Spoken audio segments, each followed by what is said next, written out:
I spent 40 years investigating arson sites where temperatures hit 2,000 degrees, but nothing terrified me like my daughter's mother-in-law smiling at dinner. When she said brides never leave, I smelled danger. Then Sarah slid me a note. It did not ask for help. It held 4 words that froze my blood. Drop a comment below with your time zone. You need to learn that sometimes the most dangerous fires are the ones without smoke. My name is Robert Sterling. Most people look at a house and see a home, a sanctuary, or perhaps a status symbol. I do not have that luxury. I spent 40 years as a fire marshal and arson investigator, and when you spend 4 decades walking through the charred skeletons of what used to be living rooms, your brain rewires itself. I do not see architecture. I see fuel loads. I see ventilation profiles. I see ignition sources. And most importantly, I see the means of egress. That is the technical term for a way out. In my line of work, if you cannot get out, you die. It is a simple binary rule that governs every structure built in this country, except apparently for the fortress my daughter had just married into. I steered my truck up the winding access road that cut through the Colorado evergreens. The elevation was over 8,000 feet, and the air was thin and sharp. Snow was beginning to dust the asphalt, promising a difficult drive back down, but the weather was the least of my concerns. It had been exactly 30 days since the wedding. 1 month. That was the milestone we were celebrating tonight. A simple dinner to mark the beginning of Sarah's new life with the Vanderbilt family. But as the iron gates of the estate loomed ahead 12 feet high and topped with spikes that looked far too sharp to be purely decorative, I did not feel like a father visiting his newlywed daughter. I felt like an inspector arriving at a site where the code violations were being buried under expensive landscaping. I rolled down my window to press the intercom button. The keypad was new, biometric, and high-end. A camera lens twisted, focusing on my face with a mechanical whir. "Robert Sterling," I said to the plastic speaker. "Here to see Sarah and Julian." The gate did not open immediately. There was a pause, a long silence where I felt like I was being weighed and measured. Finally, with a heavy hydraulic groan, the steel barriers parted. I drove through my eyes, automatically scanning the perimeter. Habit is a hard thing to break. I noticed the perimeter fence was not just wrought iron, it was electrified. I could hear the faint hum of the current. That was aggressive for a residential property, even for a wealthy one. As the main house came into view, my hands tightened on the steering wheel. It was a sprawling mansion, stone and timber, designed to look rustic, but costing more than the entire town I grew up in. But I was not looking at the aesthetics. I was looking at the windows. On the ground floor, they were massive floor-to-ceiling sheets of glass. But on the second floor, where the bedrooms would be, the windows were sealed units. I slowed the truck, squinting. There were no latches, no screens, no visible hinges. Those were fixed panes. From the reflection I could tell it was double-pane tempered glass, likely impact-resistant. My stomach turned over. In fire safety, a bedroom window is a secondary exit. If the stairwell is blocked by smoke or flame, you go out the window. But you could not break that glass with a chair. You could not open it. If a fire started on the first floor, anyone in those bedrooms would be trapped in a convection oven. It was a blatant violation of residential safety codes. "Why seal the second floor?" I whispered to myself. I parked the truck next to Julian's sleek sports car. The silence of the mountain was absolute. No birds, no wind, just the hum of that electric fence in the distance. I stepped out, smoothing my jacket. I was wearing my best suit, the one I saved for court testimonies, but I felt underdressed. I walked to the massive oak front door. Before I could knock, it swung open. A woman in a housekeeper's uniform stood there. She did not smile. She just stepped aside. "They are waiting in the dining room, Mr. Sterling." The interior was colder than the outside. The air conditioning was cranked down to a temperature that felt unnatural for October. The foyer was a cavern of marble and dark wood. Beautiful, yes, but cold. Hard surfaces everywhere. The sound bounced and echoed. I walked into the dining room. It was lit by a chandelier that probably cost more than my pension. At the head of the table sat Eleanor Vanderbilt, the matriarch. She was a woman in her 60s, who wore her age like a weapon, her silver hair pulled back so tight it pulled the skin of her face taut. To her right sat Julian, my son-in-law. He was handsome in that manufactured way, perfect teeth, expensive suit, but his eyes always looked like they were scanning for a better offer. And to his left was Sarah. My breath hitched in my throat. It had been 4 weeks. Just 4 weeks. But the girl sitting there looked like a faded photocopy of my daughter. Sarah had always been vibrant, athletic, full of color. She was a runner, a hiker. The woman at the table was pale, her skin almost translucent. She was wearing a high-necked dress with long sleeves that swallowed her frame. It was velvet, heavy and dark. "Dad," she said. Her voice was thin. It sounded like it was coming from a great distance. "Bob, so good of you to make the drive," Julian said, standing up to shake my hand. His grip was firm, too firm a challenge rather than a greeting. "We were worried the snow might keep you away." "I have snow tires," I said, keeping my tone even. I looked at Sarah. I wanted to rush over and hug her to feel if she was really there, but something in the room stopped me. The atmosphere was pressurized. It felt like walking into a room filled with propane gas. One spark, and the whole thing would blow. "Sit, Robert," Eleanor said. She did not stand. She gestured to the empty chair opposite Sarah. "We have prepared a lovely meal." I sat. I looked at my daughter across the table. "Hi, honey." "You look elegant," I lied. She looked sick. I noticed she wasn't wearing the gold locket I had given her on her wedding day. It was her mother's locket. Sarah never took it off. "Thank you," Julian answered for her. "We are cultivating a more sophisticated look for Sarah. The Vanderbilt image requires a certain dignity." Sarah stared at her plate. She did not look at me. Her hands were folded in her lap, hidden by the tablecloth. "Where is the necklace, Sarah?" I asked, unable to help myself. Sarah's mouth opened, but Eleanor cut in. "Jewelry is a distraction. Simplicity is a virtue we value here. Besides, metal can be so cold against the skin in this climate." The maid brought out the first course. It was a cold soup, gazpacho. I hated cold soup. I picked up my spoon, watching Sarah. She moved sluggishly. Her coordination was off. When she lifted her spoon, there was a micro-tremor in her hand, a rhythmic shaking. I had seen that before. In my years investigating fires, I often worked with police. I knew what heavy sedation looked like. It looked like the woman sitting across from me. "So, Robert," Eleanor said, slicing a piece of bread with surgical precision, "how is retirement treating you? Do you miss the excitement of disasters?" "I miss the clarity," I said, my eyes locked on Sarah. "In a fire, you know exactly what the enemy is. It is honest. It wants to consume fuel and oxygen. People are harder to read." Eleanor smiled, but the smile did not reach her eyes. "Yes, people can be so disorderly. That is why structure is so important. Discipline, rules." "Sarah," I said, ignoring the old woman, "I called you last week. You didn't answer." "She has been busy," Julian said, pouring himself wine. "Adjusting to her new responsibilities takes focus. We decided a digital detox would be best for her mental health." "I wanted to talk to my daughter," I said, letting a little bit of the steel into my voice. "I am right here, Dad," Sarah said softly. She finally looked up. Her pupils were dilated, swallowing the irises. She looked terrified.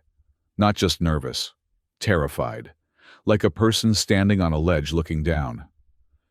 "We are just so happy to have her," Eleanor said. She reached out and placed her hand over Sarah's hand on the table. It looked less like a gesture of affection and more like a restraint. "Sarah is a Vanderbilt now. She belongs to the house." "She is still Sterling," I said. Eleanor let out a short, dry laugh. "Oh, Robert, you are so quaint. But you must understand the tradition of this family. We do not do things by halves. When a woman marries into this line, she becomes part of the foundation. In this family, brides don't leave. We keep what is ours. Very carefully. The air in the room seemed to vanish. Brides don't leave. It was not said as a romantic sentiment. It was a statement of property law. I looked at Sarah. At that moment she flinched. It was subtle, just a twitch of her shoulder, but I saw it. Under the table I saw the tablecloth ripple. She was moving her leg. She was trying to signal me. "I dropped my napkin," Sarah whispered. She bent down. I saw my opening. "Allow me," I said. I leaned down under the table. The heavy tablecloth created a tent, a private space shielded from Julian and Eleanor's predatory eyes. For a split second, I was in the dark with my daughter. Her hand shot out and grabbed my wrist. Her grip was surprisingly strong, desperate, the grip of a drowning swimmer, clutching at a lifeline. Her fingernails dug into my skin, painful and sharp. She shoved something into my palm, a small, folded square of paper. "Daddy," she mouthed. No sound. Just the shape of the word. Then she released me. I sat back up, palming the paper and sliding it into my jacket pocket in one smooth motion. I had practiced sleight of hand to entertain my grandkids, but this was no trick. This was evidence collection. "Here you go," I said, pretending to hand her the napkin she had supposedly dropped. "Thank you," she whispered. I needed to get out. My instinct was to grab her, to flip the table, to smash that expensive tempered glass and drag her to the truck. But I was a fire marshal. I knew that when you open a door to a fire that has been smoldering in a sealed room, you introduce oxygen. You create a backdraft. You create an explosion that kills everyone. If I tried to take her now with armed guards at the gate and a son-in-law who looked ready for violence, I would lose. They had the legal ground. She was an adult. He was her husband. I had to be cool. I had to lower the temperature. "Well," I said, checking my watch, "the snow is getting heavier. I do not want to get stuck on the mountain. My truck is four-wheel drive, but at my age, I prefer not to wrestle with ice." Julian looked relieved. "Of course, Bob. Safety first." "It was a lovely dinner," I said, standing up. My legs felt heavy. "Sarah, happy anniversary." I walked around the table and kissed her on the forehead. Her skin was clammy and cold. She smelled of lavender and something chemical. Iodine ether. "Goodbye, Dad," she said. Her voice was flat, devoid of hope. She thought I was leaving her there to die. It took every ounce of discipline I possessed to walk away from that table, to walk down that marble hallway, to let the housekeeper open the door. "Drive safely," Eleanor called out from the dining room. Her voice was mocking. I walked to my truck, my back burning as if there were a literal fire behind me. I got in, started the engine, and drove to the gate. The camera whirred again. The gate opened. I drove. I kept my speed steady. I did not speed up until I was 2 miles down the road, out of sight of the cameras. My heart was hammering against my ribs like a trapped bird. I drove for 10 miles until I reached a small, run-down gas station with a flickering neon sign.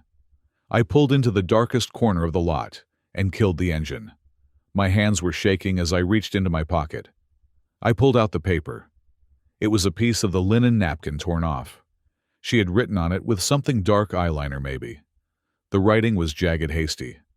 I clicked on the dome light. The note read, "They injected me. Don't come back alone. 3 days." I stared at the words.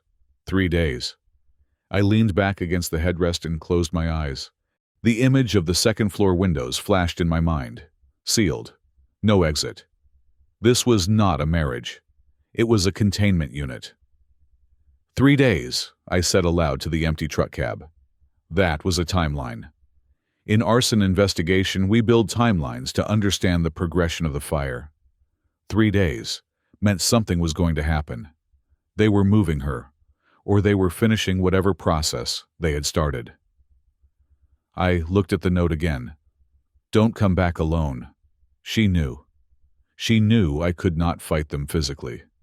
I folded the note and put it into my wallet behind my driver's license. A cold calm washed over me.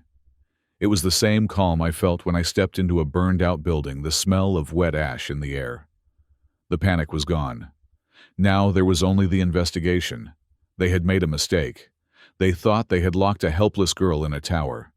They did not realize they had just invited a man who knew exactly how to tear structures apart. I put the truck in gear. I was not going home. I needed a base of operations. I needed blueprints. I needed to find the structural weakness in the Vanderbilt family. And then I was going to burn their world down around them. The first rule of structural assessment is to determine the integrity of the foundation. If the foundation is compromised, the entire building is condemned. As I drove away from the Vanderbilt estate, the red tail lights of my truck cutting through the swirling snow, I knew the foundation of law and order in this county was rotting. I passed the sheriff's station at the bottom of the mountain road. Through the window, I saw the silhouette of a man who looked remarkably like the officer I had seen clapping Julian on the back at the wedding reception. They were not just friendly, they were entrenched. Calling 911 would not bring a rescue party. It would bring a cleanup crew. I was on my own. I needed a command post. I found it 10 miles down the highway, a place called the Pine Ridge Motor Inn. It was a single-story strip of rooms with peeling paint and a neon sign that buzzed with the sound of a dying fly. I paid cash for room 12, the one at the very end closest to the woods. It smelled of stale tobacco and lemon cleaner, but it had a sturdy table and thick curtains. Perfect. I was not here to sleep. I was here to work. I sat at the small round table and placed Sarah's note in the center, under the harsh light of the desk lamp. 3 days. In engineering, we call this a critical path timeline. Every project has a deadline, and if you miss it, the structure fails. 3 days could mean a transfer to another facility. It could mean a scheduled surgery. It could mean the end of her window of lucidity, before the drugs permanently altered her brain chemistry. I had 72 hours before the integrity of my daughter's mind collapsed completely. I unpacked my equipment case. I had told Eleanor I was retired, which was true, but a man does not investigate fires for 40 years without keeping his tools. I pulled out my laptop, a high-powered police scanner, and my drone. It was a commercial-grade quadcopter I used for inspecting roof burns on unstable structures where it was too dangerous to send a human. It had a 4-mile range and a 4,000-pixel camera with thermal imaging capabilities. At 2 in the morning, the snow had stopped, leaving the air clear and biting. I drove my truck up a logging trail I had spotted on the map, a rough dirt track that wound up the ridge overlooking the Vanderbilt Valley. I killed the headlights and parked in a cluster of pine trees. The estate was a glowing island of light in the sea of darkness below. I launched the drone. The rotors hummed a sound quickly, swallowed by the wind. I piloted it using the screen on the controller, keeping it high, 200 feet above the tree line. I did not want to trigger any acoustic sensors. I guided the machine over the perimeter fence. On the screen, the thermal imaging painted the world in shades of blue and orange. The house was a massive heat source. I hovered, mapping the exterior. The fence was definitely electrified. The thermal signature showed the heat of the transformers at the corners. But I was looking for the security grid. I toggled the camera settings. There they were. Infrared beams crisscrossing the lawn like a laser spiderweb. Motion sensors were mounted on every oak tree within 50 yards of the structure. This was not residential security. This was a perimeter denial system used by correctional facilities. I focused on the house itself. It was built in a distinct U-shape. The main hall and dining room formed the base with 2 wings, extending back into the mountain slope. During dinner, Sarah had been seated with her back to the east wing, looking toward the west. When she was taken away, they had led her to the left, the west wing. I dropped the drone lower, hovering 50 feet above the west wing roof. The thermal signature here was different. The heat loss through the roof was minimal, suggesting heavy insulation, maybe reinforced concrete ceilings. I maneuvered the camera to look at the windows. From the ground, they looked like glass. From this angle with the thermal overlay, I saw the truth. There were metal bars embedded inside the glass panes. The heat differential revealed the grid pattern of steel within the glazing. Reinforced polycarbonate with an internal steel mesh. You could drive a car into that window, and it would not break. It was a cell block designed to look like a luxury suite. I brought the drone back before the battery died, catching it out of the air with a gloved hand. I had the layout. Sarah was in the West Wing second floor. The layout suggested a single hallway with rooms on either side. One point of entry, one point of exit. A classic fatal funnel. If I tried to go in through the hallway, I would be walking into a kill zone. Back at the motel, I uploaded the footage to my laptop and began the second phase of the assessment. The physical structure was a fortress, so I needed to attack the informational structure. I connected to the motel's spotty wireless network through a secure virtual private network. I started with public records, Vanderbilt. The name carried weight, but money always leaves a trail. I dug into the corporate filings. The family fortune was not just old money, it was active capital. They owned a controlling interest in a company called Aegis Behavioral Health. The website was full of stock photos of smiling doctors and sunlit gardens. They specialized in long-term residential care for refractory psychiatric disorders. Translation: they warehoused wealthy people who were too difficult or embarrassing for their families to manage. I dug deeper, looking for Julian Vanderbilt. He was listed as a board member, but his personal history was scrubbed clean. Too clean. No parking tickets, no college antics. It was a curated life. But nothing is ever truly gone. I searched for marriage records, and there it was. A death certificate from 5 years ago. Cassandra Vanderbilt, age 26. Cause of death: blunt force trauma. Accidental fall. I felt a cold shiver that had nothing to do with the drafty motel room. I pulled up the news archives. A small article in a local paper. Tragedy at Vanderbilt Estate. The young wife slips on the staircase. I closed my eyes and visualized the house. I had seen the foyer. The staircase was wide carpeted with a low rise and deep tread. It was an architectural feature designed for grand entrances, not accidental falls. To die on those stairs, you would have to be thrown with significant force. I tried to access the autopsy report, sealed by court order. The coroner who signed it was the same man I had seen playing golf with the sheriff in a photo on the town council website.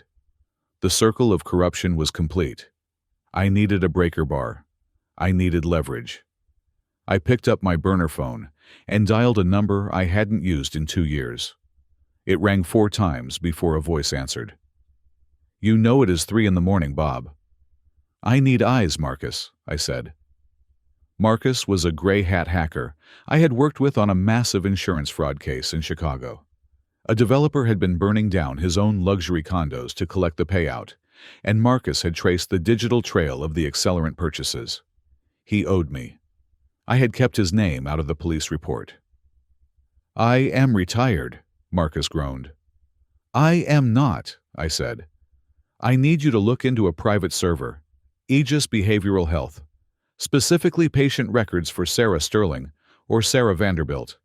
And I need to know everything about Cassandra Vanderbilt, who died 5 years ago." "That is illegal, Bob. That is HIPAA violation territory. That is a federal prison."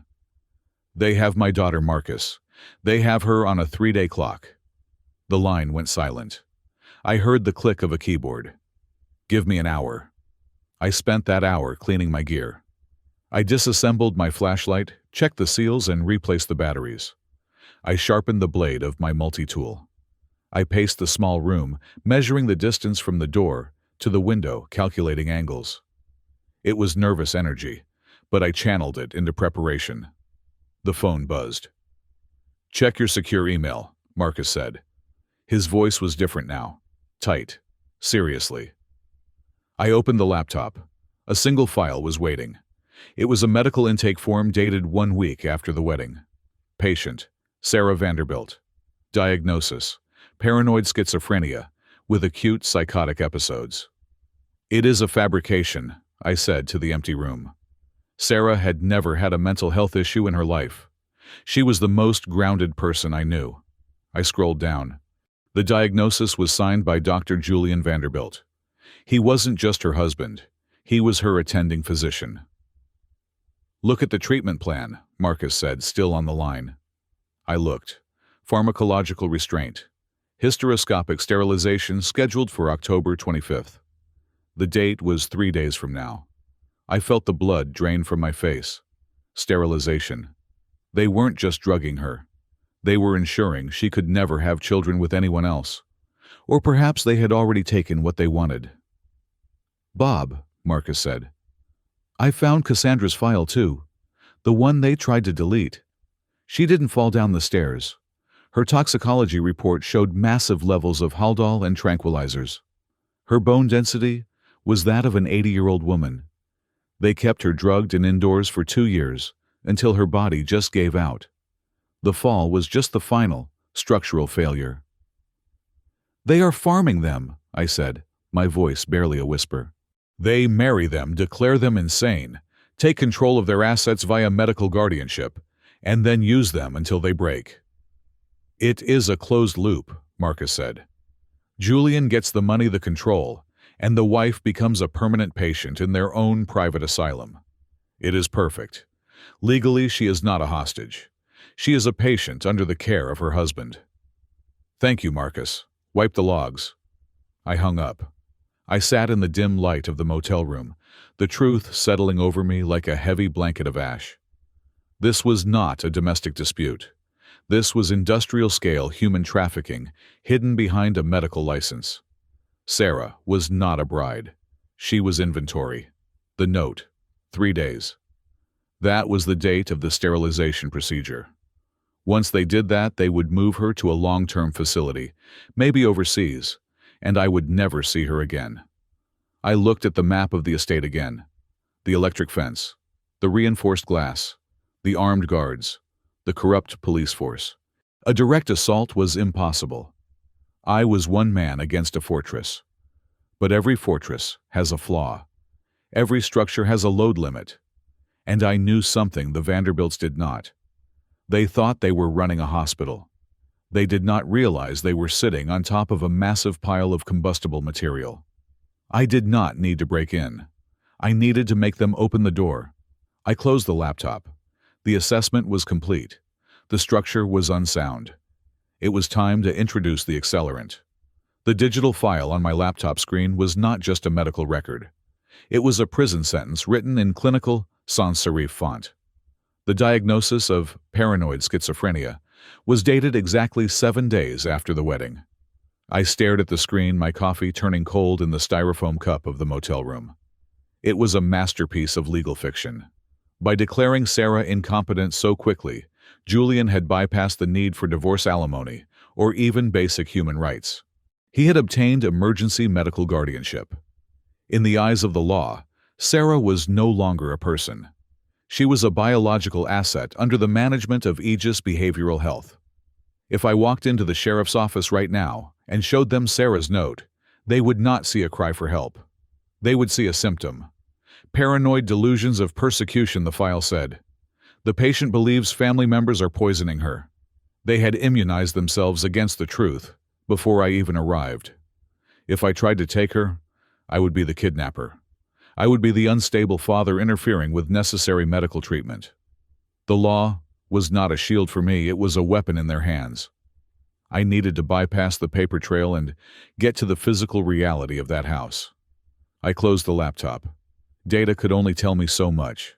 I needed human intelligence. I needed someone who had seen the cracks in the masonry. I found him at a dive bar called the Rusty Sprocket, a place where day laborers and laid-off miners went to drink away the memory of the sun. His name was Mateo. I had found his name in a wrongful termination lawsuit filed against the Vanderbilt estate 6 months ago. He had lost, of course. You do not win against Vanderbilt lawyers. But a man who sues his employer is a man who is angry, and anger makes people talk. Mateo was sitting at the bar, nursing a beer that looked like it had been warm for an hour. He was younger than me, maybe 50, with hands that looked like seasoned leather. I slid onto the stool next to him and placed a $50 bill on the bar. "I am buying," I said. Mateo looked at the money, then at me.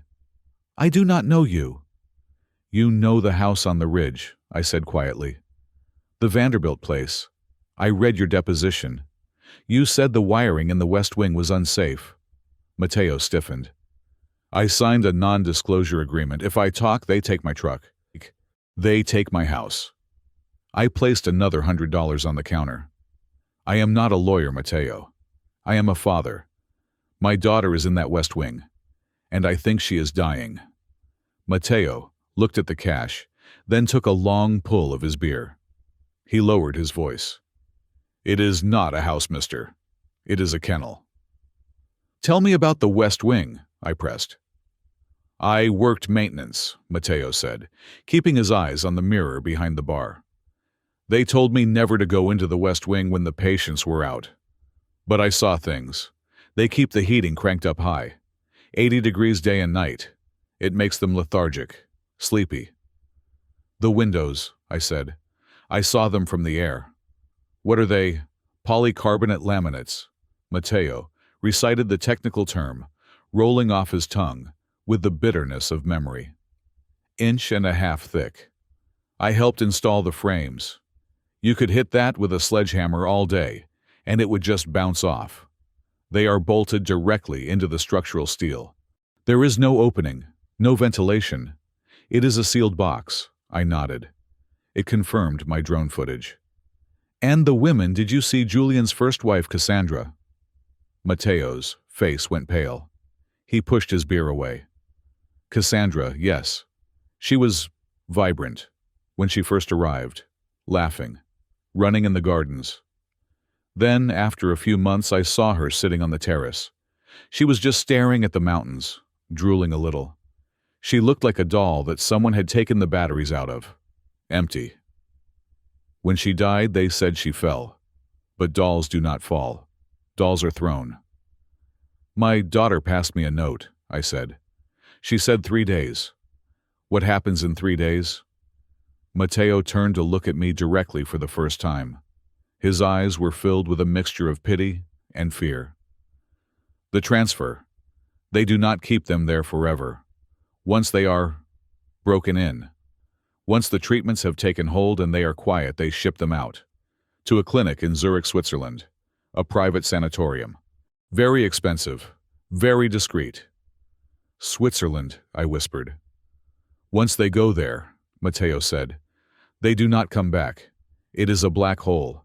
The laws there. They are very protective of medical privacy. If your daughter gets on that plane, she is gone. You will never find her." 3 days. The timeline was not for a procedure. It was for deportation. If Sarah left American soil, my badge, my authority, my knowledge of the legal system, none of it would matter.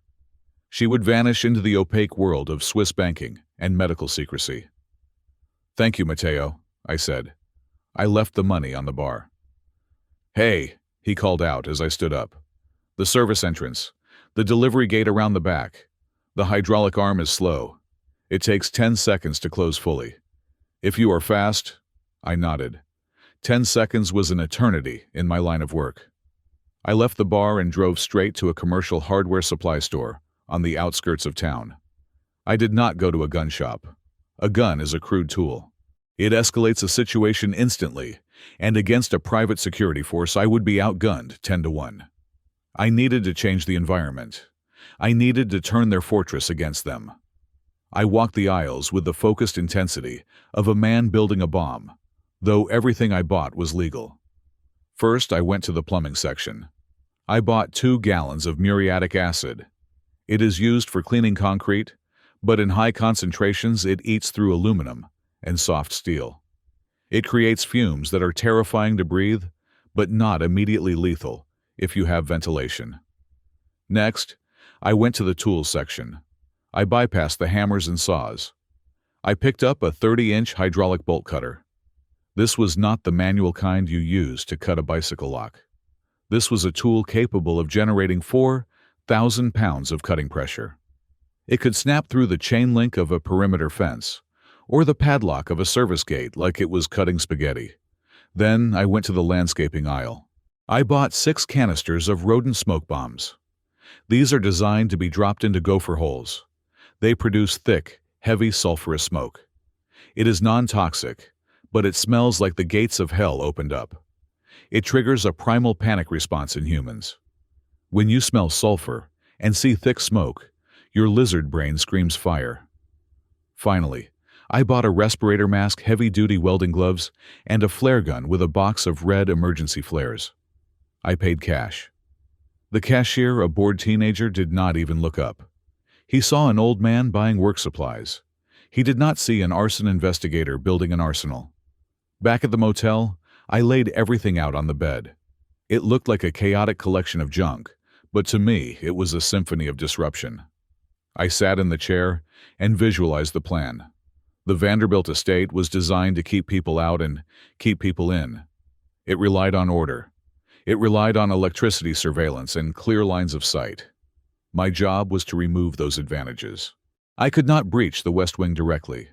The polycarbonate windows were impregnable to anything short of explosives, and I would not risk hurting Sarah. The doors were magnetic locks, likely controlled by a central server. But every building has a nervous system. The HVAC, heating, ventilation, and air conditioning. Mateo had said they kept the heat high. That meant the system was working hard. It meant air was being pushed into every room. If I could introduce the smoke into the intake vents, I could flood the entire West Wing with blinding, choking smoke in less than 2 minutes. And here was the key: the fire code.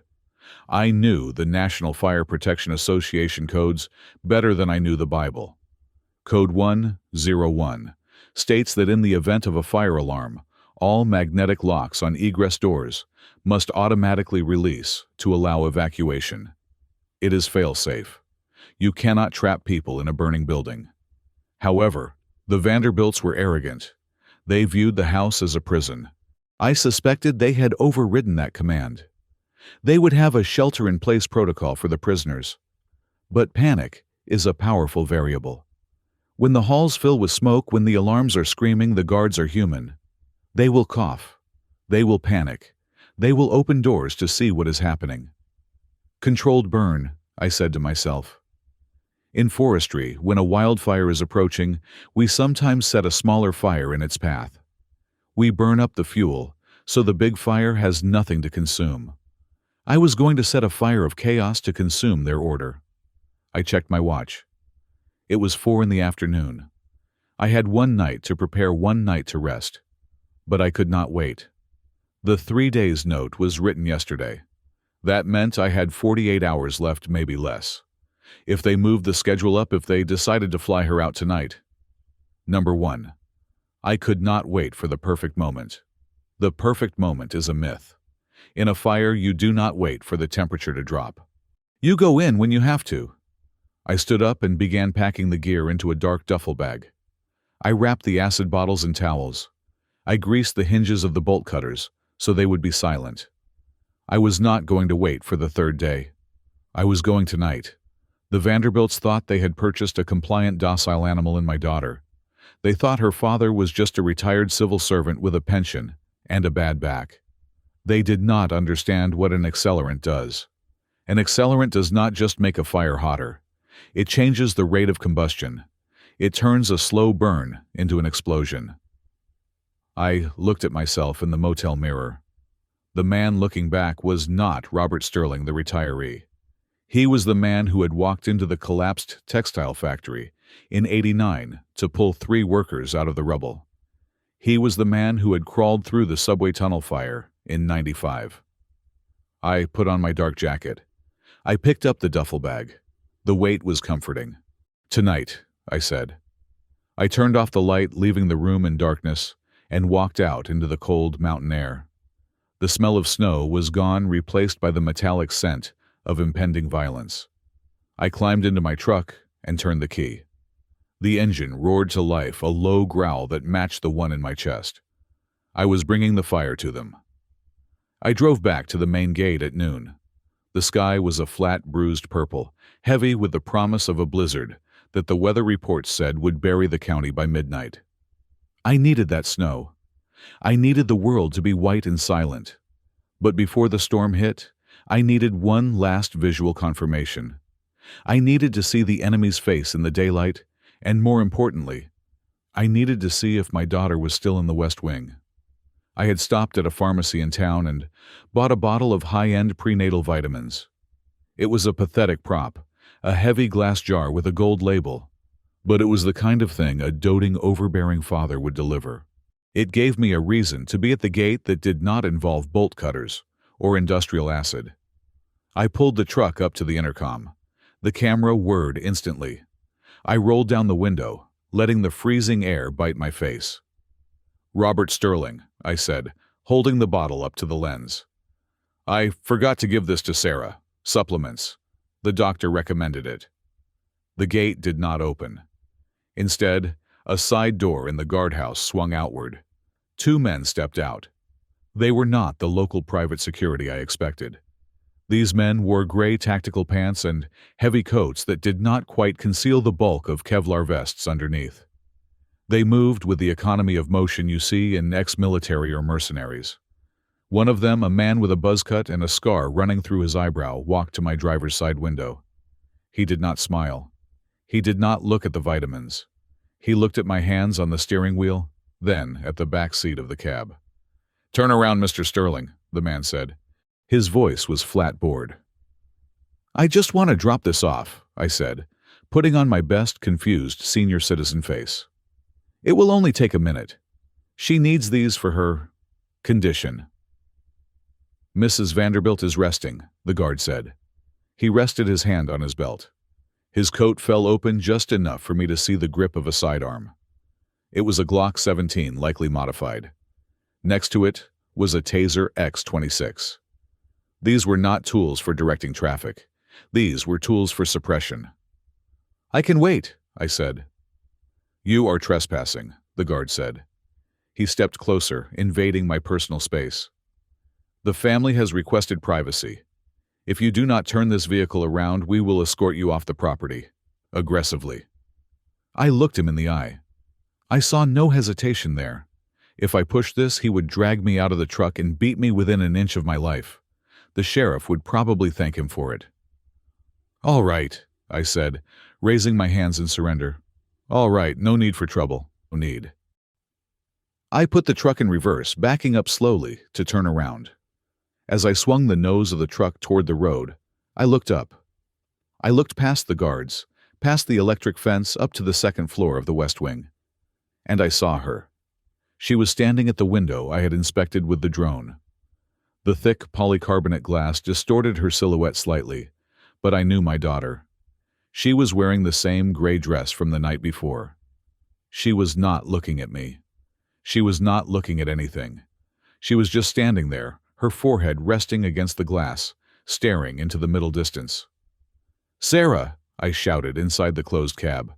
I waved my hand frantically. "Sarah, look at me." She did not blink. She did not move. It was as if the connection between her brain and her body had been severed. She looked like a specimen in a jar preserved in formaldehyde. The drugs they were pumping into her must have been strong enough to knock out a horse. She was breathing. I could see the faint fog of condensation on the glass near her face, but she was not living. The guard tapped hard on my window with his knuckle. "Move, now." I accelerated away, my tires spinning on the gravel. My hands were shaking, not from fear, but from a rage so hot it felt like I had swallowed a live coal. I wanted to turn the truck around and ram the gate. I wanted to drive through that fence, smash through the front door, and tear that house apart with my bare hands until I found the people who did this to her. But I drove on. I drove 2 miles down the road before I pulled over into a snowplow turnaround. I gripped the steering wheel until my knuckles turned white, breathing in short, sharp gasps. The air in the truck felt thin. I felt like I was back in a burning building where the fire had consumed all the oxygen, leaving only a vacuum that sucked the air right out of your lungs. Oxygen starvation. That is what happens before a flashover. The heat builds up, the fuel releases gas, but there is no air to burn. The room waits superheated and silent for a single breath of fresh air. And when that air comes, the world explodes. Anger is gasoline, I whispered to myself, repeating the mantra I had used for 40 years. Do not pour it until you have a spark. I forced my heart rate down. I forced the image of Sarah's dead eyes into a cold, dark corner of my mind. I needed to think like an engineer, not a father. A father would get killed charging that gate. An engineer would find the structural flaw that would bring the wall down. I visualized the house again. The guards were the immune system. The fence was the skin. But every organism needs to breathe. The HVAC system. I had seen the industrial chiller units and the intake vents on the drone footage. They were located on the north side of the building, screened by decorative bushes. They were massive units designed to cycle the air in that airtight mansion 4 times an hour. I knew how those systems worked. I knew the codes. NFPA 90A, standard for the installation of air conditioning and ventilating systems. In a modern building, especially one that locks people inside the fire, safety systems are complex. There are devices called fire dampers inside the ductwork. They are spring-loaded metal shutters held open by a fusible link. If hot smoke hits them, the link melts and the shutter slams shut to stop smoke from spreading through the vents. But there was another layer. The smoke control system. When a fire alarm is triggered, the main fans usually shut down to prevent feeding oxygen to the fire. And then, there were the doors. The magnetic locks on the West Wing hallway. By law, those locks must be fail-safe. That means if the power is cut or, if the fire alarm is triggered, the magnets must de-energize. The doors must unlock. You cannot trap people in a burning building. It is the most fundamental rule of life safety code. But the Vanderbilts were not running a hotel. They were running a prison. I sat there in the cold cab analyzing the mind of the man who built that security system.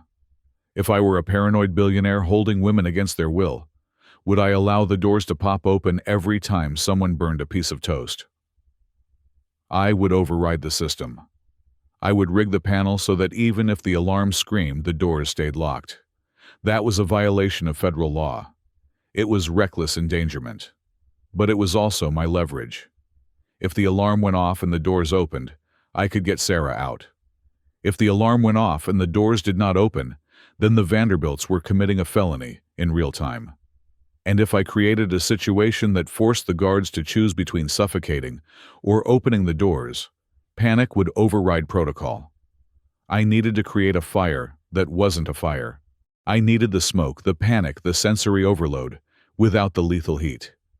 I drove back to the motel and unloaded the supplies I had bought. The muriatic acid, the sulfur. I laid them out on the stained carpet. I was going to make a mercaptan bomb. Mercaptan is the chemical they add to natural gas. Natural gas is odorless, so they add this sulfur compound to make it smell like rotting eggs, like death, like an imminent explosion. It triggers a primal flight response in the human brainstem. It says run. I mixed the solution in a plastic canister, wearing the respirator I had bought. Even with the mask, the smell was vile. It was heavy, oily, and clung to everything. I added a thickening agent, so it would produce a dense gray smoke when heated, rather than just evaporating. I checked the time. 6 in the evening. The sun was gone. The snow was starting to fall in earnest now, big, heavy flakes that would blanket the world in silence. I sat on the edge of the bed and took out my phone. I had one more thing to do. I needed to provoke them. I needed to make them feel secure in their arrogance. I dialed Julian's number. I hit the record button on my digital voice recorder and set it next to the speakerphone. It rang 3 times. "Robert," Julian's voice answered. He sounded smooth, unbothered, perhaps sipping a brandy by the fire. "To what do I owe the pleasure? The guards told me you stopped by. I am afraid Sarah was not up for visitors." "I want to speak to my daughter Julian," I said, keeping my voice low and trembling slightly. I wanted him to think I was weak. I saw her in the window. She looked drugged. She is medicated, Bob. There is a difference. She is undergoing a difficult adjustment. Drastic shifts in her reality testing. We have to keep her calm for her own safety. I want to take her home, I said. Just for a few days. Let her rest at my place. Julian laughed. It was a soft, wet sound. That is not possible. You are not her guardian anymore, Bob. I am. And frankly, your behavior is becoming concerning. Showing up at the gate. Harassing the staff. She is my child, I said. She is my wife, Julian corrected sharply. And she is my patient. Listen to me carefully, Robert. I have already spoken to the family attorney. If you come within 500 yards of this property again, we will file for a restraining order. We will have you arrested for stalking and harassment. Do you understand? You are an old man with a sad history. Do not end your life in a county jail cell. You are threatening me, I asked. I am educating you on the boundaries of the law, Julian said. Go home. Go back to your little retirement life. Sarah is gone, Bob. The woman you knew does not exist anymore. We are rebuilding her. The line went dead. I saved the recording. I sat there in silence, listening to the wind howl outside the motel window. Rebuilding her, I repeated. He was right about one thing. He could get a restraining order. He could buy the judge, the sheriff, and the district attorney. A piece of paper could stop a father. A piece of paper could stop a police officer. But a restraining order does not apply to a firefighter responding to a 3-alarm blaze. When the bells ring, when the smoke detectors scream, the law changes. The property rights vanish. The only thing that matters is life safety. The fire marshal has the authority to cut locks, break doors, and enter any structure to preserve life. I was not going back there as Robert Sterling the father. I was going back as the fire marshal. I was going to trigger every sensor in that house. I was going to fill their lungs with the smell of their own destruction. I looked at the canister of chemical smoke. I looked at the bolt cutters. Oxygen starvation, I whispered. They had sucked the air out of Sarah's life. They had suffocated her will. Tonight, I was going to return the favor. I was going to make them choke on their own security system. I stood up and began to dress. Thermal underwear, heavy wool socks, my old turnout gear pants, fire-resistant Nomex stained with the soot of 100 fires. I pulled on my heavy boots. I checked the weather report on my phone. The storm warning was in full effect. Visibility was dropping to 0. The roads would be impassable for normal vehicles. Perfect. The police would be slow to respond. The fire department would be delayed. It would just be me, the storm, and the house. I picked up the canister. I felt a cold, hard certainty settle in my gut. I was done feeling helpless. I was done begging. It was time to light the match. The blizzard arrived with the punctuality of a Swiss train. By 11 at night, the world had been reduced to a swirling vortex of white noise. The wind howled through the valley at 40 miles per hour, stripping the heat from anything living and burying the roads under 6 inches of fresh powder. It was the kind of weather that forced normal people to huddle by their fireplaces, praying the power lines held.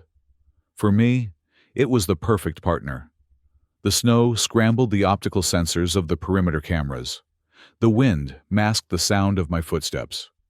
Nature was providing the camouflage I just had to provide the heat. I parked my truck a mile down the logging road, hidden deep within a cluster of spruce trees. I did not want license plate readers picking me up. I moved on foot, trudging through the drifts, the weight of the duffel bag digging into my shoulder. I was not wearing civilian clothes anymore. I was wearing my old turnout gear, the heavy fire-resistant coat, and pants that had shielded me from 1,000 infernos. On the back, in reflective yellow letters, it still read, Sterling, Fire Marshal. It was not a disguise. It was my uniform. Tonight, I was on duty. My target was not the house itself, not yet. I circled wide, moving through the tree line until I reached the utility outbuilding. It was a concrete bunker, situated 50 yards outside the main electrified fence, housing the backup diesel generators, and the massive external heat exchangers for the estate's HVAC system. Mateo the gardener had given me the location. He said the Vanderbilts kept it outside the fence to keep the noise away from the main residence. Their desire for quiet luxury was about to be their undoing. I approached the intake vents. They were huge industrial fans roaring softly, even over the wind sucking in the freezing mountain air, to be heated and circulated into the lungs of the mansion. I knelt in the snow, my movements methodical. I checked the wind direction. Perfect. It was blowing directly from the intake toward the house. I pulled the canister of modified mercaptan from my bag. The mixture was thick, sloshing heavily inside the plastic. I connected a small rubber hose to the nozzle and fed it through the protective grate of the intake fan.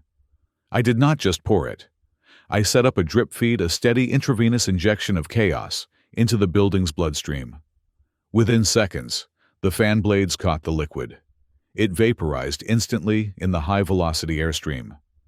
I could smell it even through my respirator, a stench so foul, so primal, it made my stomach turn.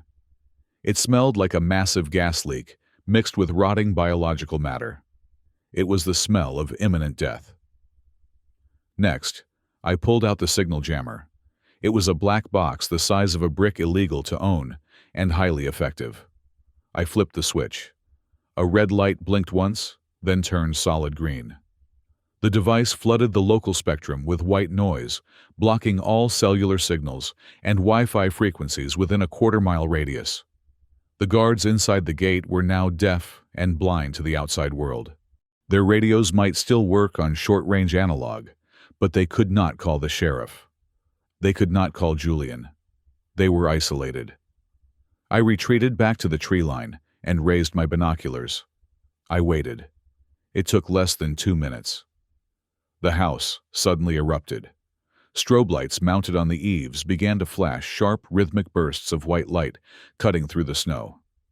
The sirens followed a piercing wail that rose and fell, designed to wake the dead.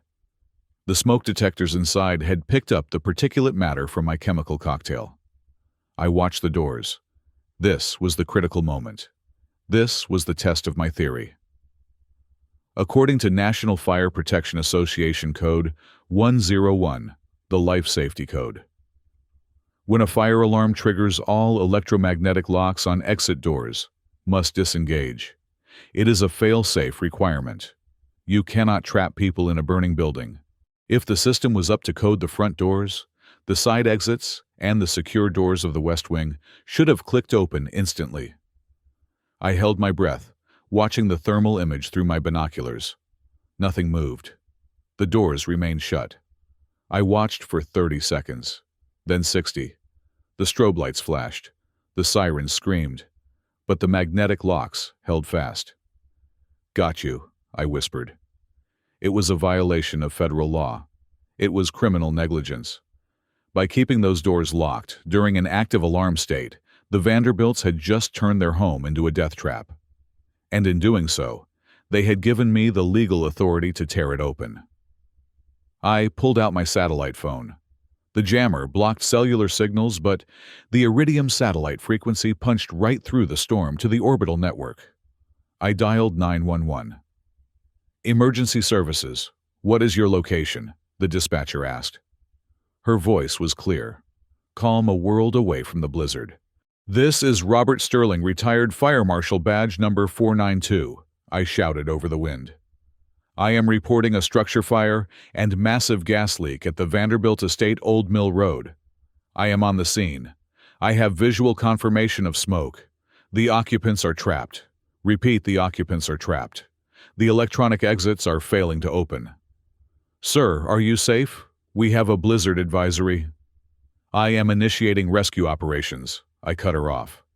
"I am acting under the Good Samaritan laws and emergency exigent circumstances. Send the fire department, but the roads are blocked. I am going in." I hung up. The call was recorded. I had established the narrative. I wasn't an intruder. I was a first responder reacting to a life-threatening emergency. I dropped the phone in the snow. I didn't need it anymore. I pulled the full-face respirator mask over my head, tightening the straps until the seal was airtight. The world narrowed to the view through the visor. I could hear my own breathing loud and rhythmic. In, out, in, out. I picked up the hydraulic bolt cutters. They weighed 30 pounds, a solid mass of steel and hydraulic fluid. I moved out of the trees, sprinting across the open ground toward the perimeter fence. The guards were reacting, but they were in chaos. I saw flashlight beams dancing frantically near the front gate. They were running toward the house, likely trying to figure out why the air smelled like a bomb had gone off. They were distracted by the sensory overload, the noise, the lights, the smell. They were looking inward at the threat they thought was inside the house. They were not looking outward. I reached the fence at the blind spot I had identified with the drone, a section behind the garage, where the surveillance camera angle was blocked by a large pine tree. The fence was humming with voltage. If I touched it with bare hands, it would stop my heart. But the bolt cutters had insulated rubber handles rated for 20,000 volts. I jammed the jaws of the cutter onto the thick chain link mesh. I pumped the handle. Snap. The sound was lost in the wind. Snap, snap, snap. I worked with the speed of a man possessed. I cut a vertical slit in the fence 4 feet high. Then, I grabbed the fabric of the fence with my gloved hands and peeled it back. The electricity arced and popped against the insulation of my gloves, angry blue sparks that fizzled in the snow. But the circuit breaker didn't trip fast enough to stop me. I squeezed through the gap. I was inside. I did not run for the front door. That would be suicide. The guards would be clustered there trying to reset the alarm panel. Instead, I ran toward the west wing. The snow was deeper here, drifting against the side of the house. I reached the wall beneath Sarah's window. I looked up. It was 20 feet off the ground. The wall was smooth stone, slippery with ice. But there was a copper downspout running from the gutter to the ground. It was anchored to the stone with iron brackets. I tested it with my weight. It groaned, but held. I began to climb. It was a nightmare of physical exertion. My boots scrambled for purchase on the icy stone. My gloves, thick and clumsy, struggled to grip the freezing metal of the pipe. The wind tried to tear me off the wall, buffering me with gusts that felt like physical blows. Every muscle in my arms screamed. I was 64 years old. My joints ached. My rotator cuff, injured in a ceiling collapse 10 years ago, burned with white-hot pain. Climb, I told myself. Climb or she dies. I hauled myself up foot by foot. I could see the window above me. The strobe light inside the room was flashing, illuminating the interior in brief, terrifying snapshots. I reached the top bracket. I was level with the windowsill. I looked inside. The room was filled with the artificial fog I had pumped in. It swirled in the flashing light, thick and gray. Sarah was there. She was sitting on the edge of the bed, her hands over her ears, rocking back and forth. The noise of the siren inside the room must have been deafening. She looked terrified, disoriented, a child lost in a haunted house. I anchored my left leg around the drain pipe and pulled the spring-loaded center punch from my belt. I looked at the glass. Polycarbonate. Impact-resistant. A center punch would not shatter it like normal tempered glass. It would just pit the surface. But I had not come unprepared. I reached into my pocket and pulled out a small plastic bottle. Muriatic acid. I uncapped it with my teeth and splashed the liquid onto the metal frame of the window, right where the locking bolts were embedded. The acid hissed as it hit the metal, reacting instantly. It wouldn't dissolve the steel in seconds, that was movie magic, but I didn't need it to dissolve the steel. I needed it to compromise the sealant and the rubber gaskets to create a weak point. Then, I took the heavy end of the hydraulic cutter. I had hauled it up, strapped to my back, and I jammed the jaw into the corner of the frame where the acid was bubbling. I pumped the handle. The hydraulics whined. The jaws expanded, acting as a spreader. This was the same principle as the jaws of life, used to pry open crushed cars. Crack. The frame buckled. The polycarbonate pane didn't break, but the entire window unit popped out of its setting by an inch. The seal was broken. I repositioned the spreader. I pumped again. Crack. The sound was like a gunshot. The bolts sheared off. The heavy window swung outward, hanging by a single twisted hinge. I grabbed the frame and wrenched it open. The smell of the mercaptan rushed out to meet me, choking and heavy. The siren was deafeningly loud now, no longer muffled by the glass. I vaulted over the sill and landed on the floor of my daughter's prison. I stood up, shaking the snow from my coat. I looked like a monster, a hulking figure in black gear with a gas mask covering my face. Sarah screamed. It was a high, thin sound of pure terror. She scrambled backward on the bed, pressing herself against the headboard. She didn't see her father. She saw a nightmare emerging from the storm. I ripped the mask off my face. The smell hit me like a physical blow, rotten eggs and sulfur, but I needed her to see me. My eyes were watering, my throat burning instantly. "Sarah!" I shouted over the siren. "It is Dad, look at me." She stopped screaming. She blinked, her eyes wide and glassy. The drugs slowed her recognition.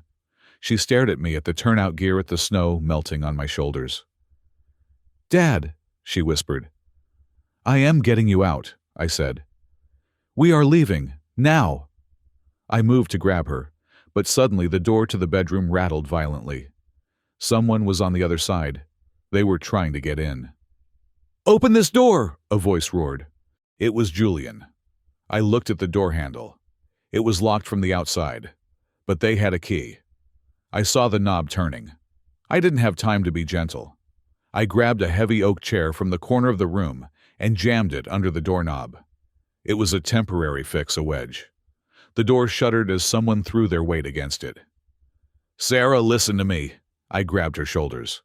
She was trembling so hard, her teeth were chattering. "We have to go out the window. Do you understand?" I can't," she stammered. "It is too high. The snow." "You can," I said firmly. "I have a rope. I am going to lower you." I reached into my bag for the emergency rappelling line I always carried in my gear. Bam! The door splintered. The chair groaned. Julian was not alone. I heard heavy boots. The guards. I looked out the window. Then I looked at the hallway door. My plan had been to go out the window, but the storm was raging harder now. The wind was gusting to 50 miles per hour. Lowering a drugged, uncoordinated woman down a 20-foot icy wall in a blizzard was a recipe for a broken neck. If she slipped, if the rope snagged. I looked at the door again. I had the element of surprise. I had the gear, and I had a rage. "Change of plan," I growled. I pulled the mask back over my face. I grabbed the canister of smoke bombs, the ones I hadn't used yet. I pulled the pin on 2 of them. Red smoke began to hiss out, mixing with the gray chemical fog. I kicked the chair away from the door. "Get behind me," I ordered Sarah. She huddled behind my legs, clutching my coat. The door flew open. 2 guards and Julian stood there. They were coughing, eyes streaming from the mercaptan handkerchiefs pressed to their faces. They had flashlights, but the beams just reflected off the wall of smoke I had created. They expected a terrified girl. What they got was a fire marshal in full battle gear, emerging from a cloud of red smoke like a demon from the pit. I raised the hydraulic cutters like a weapon. "Fire department!" I roared, my voice amplified by the diaphragm of the mask. "Get down! Get on the ground!" For a second, they froze. The uniform, the authority, the sheer impossibility of it. Then, Julian saw the face behind the mask. "It is him!" he screamed. "It is the father, kill him!" But the hesitation was all I needed. I didn't wait for them to draw their weapons. I charged. This wasn't a rescue anymore. It was a breach and clear. And I was the battering ram. The interior of the West Wing was no longer a luxury residence. It was a simulation of a structural collapse. The mixture of modified mercaptan and theatrical smoke I had pumped into the intake vents had done its work with terrifying efficiency. From my perch on the icy window ledge, peering through the small gap I had pried open, I could see nothing but a churning wall of opaque white fog. It was heavy, oily, and clung to the glass like a living thing. To a civilian, this was the end of the world. To me, it was cover. I holstered the heavy hydraulic cutters. They were too clumsy for this next step. I needed precision. I reached into my belt and pulled out a spring-loaded center punch. It is a small tool barely the size of a pen used by firefighters to shatter tempered vehicle glass without swinging an axe and risking injury to the occupants. I pressed the tip of the tool against the bottom corner of the polycarbonate pane. I applied steady pressure. The internal spring compressed, storing kinetic energy until snap. The hardened steel tip drove into the glass with the force of a hammer blow concentrated on a pinpoint. The safety glass spiderwebbed instantly, a million tiny fractures blooming outward in silence. I did it again on the other 3 corners. Then, with a gloved hand, I pushed. The entire sheet of glass folded inward and fell onto the carpet with a muffled crash. I vaulted over the sill landing in a crouch. The atmosphere inside was suffocating. Even with my respirator, I could feel the density of the air. The strobe lights from the fire alarm system were flashing rhythmically, cutting through the white smoke with blinding bursts of brightness. Flash, darkness, flash, darkness. It was disorienting, designed to induce panic. "Sarah." I called out, my voice muffled by the rubber mask. There was no answer, only the high-pitched shriek of the alarm siren. I moved by memory and touch, keeping low. The heat in the room was stifling. Mateo had been right. They kept it tropical here, but the smoke made it feel like a furnace. I reached the bed. My gloved hands swept over the duvet. I found a foot, then a leg.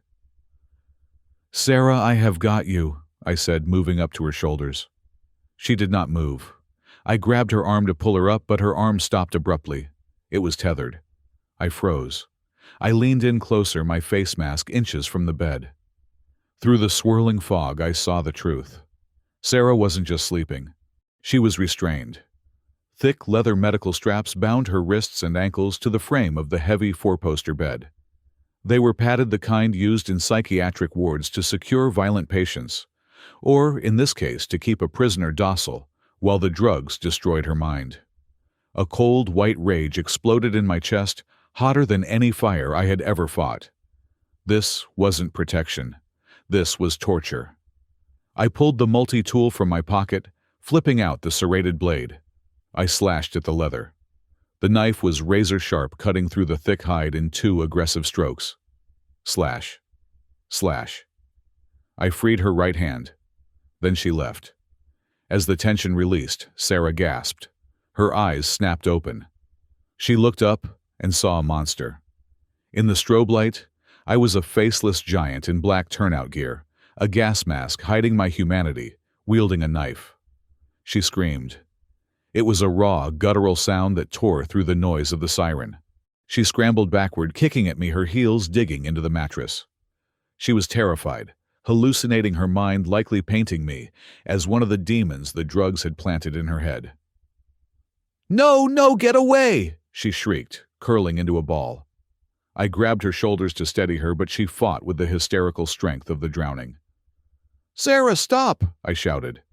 She couldn't hear me. She was hyperventilating, her eyes rolling back. If she passed out now, I would have to carry her dead weight, and in this environment that could be fatal for both of us. I ripped the mask off my face.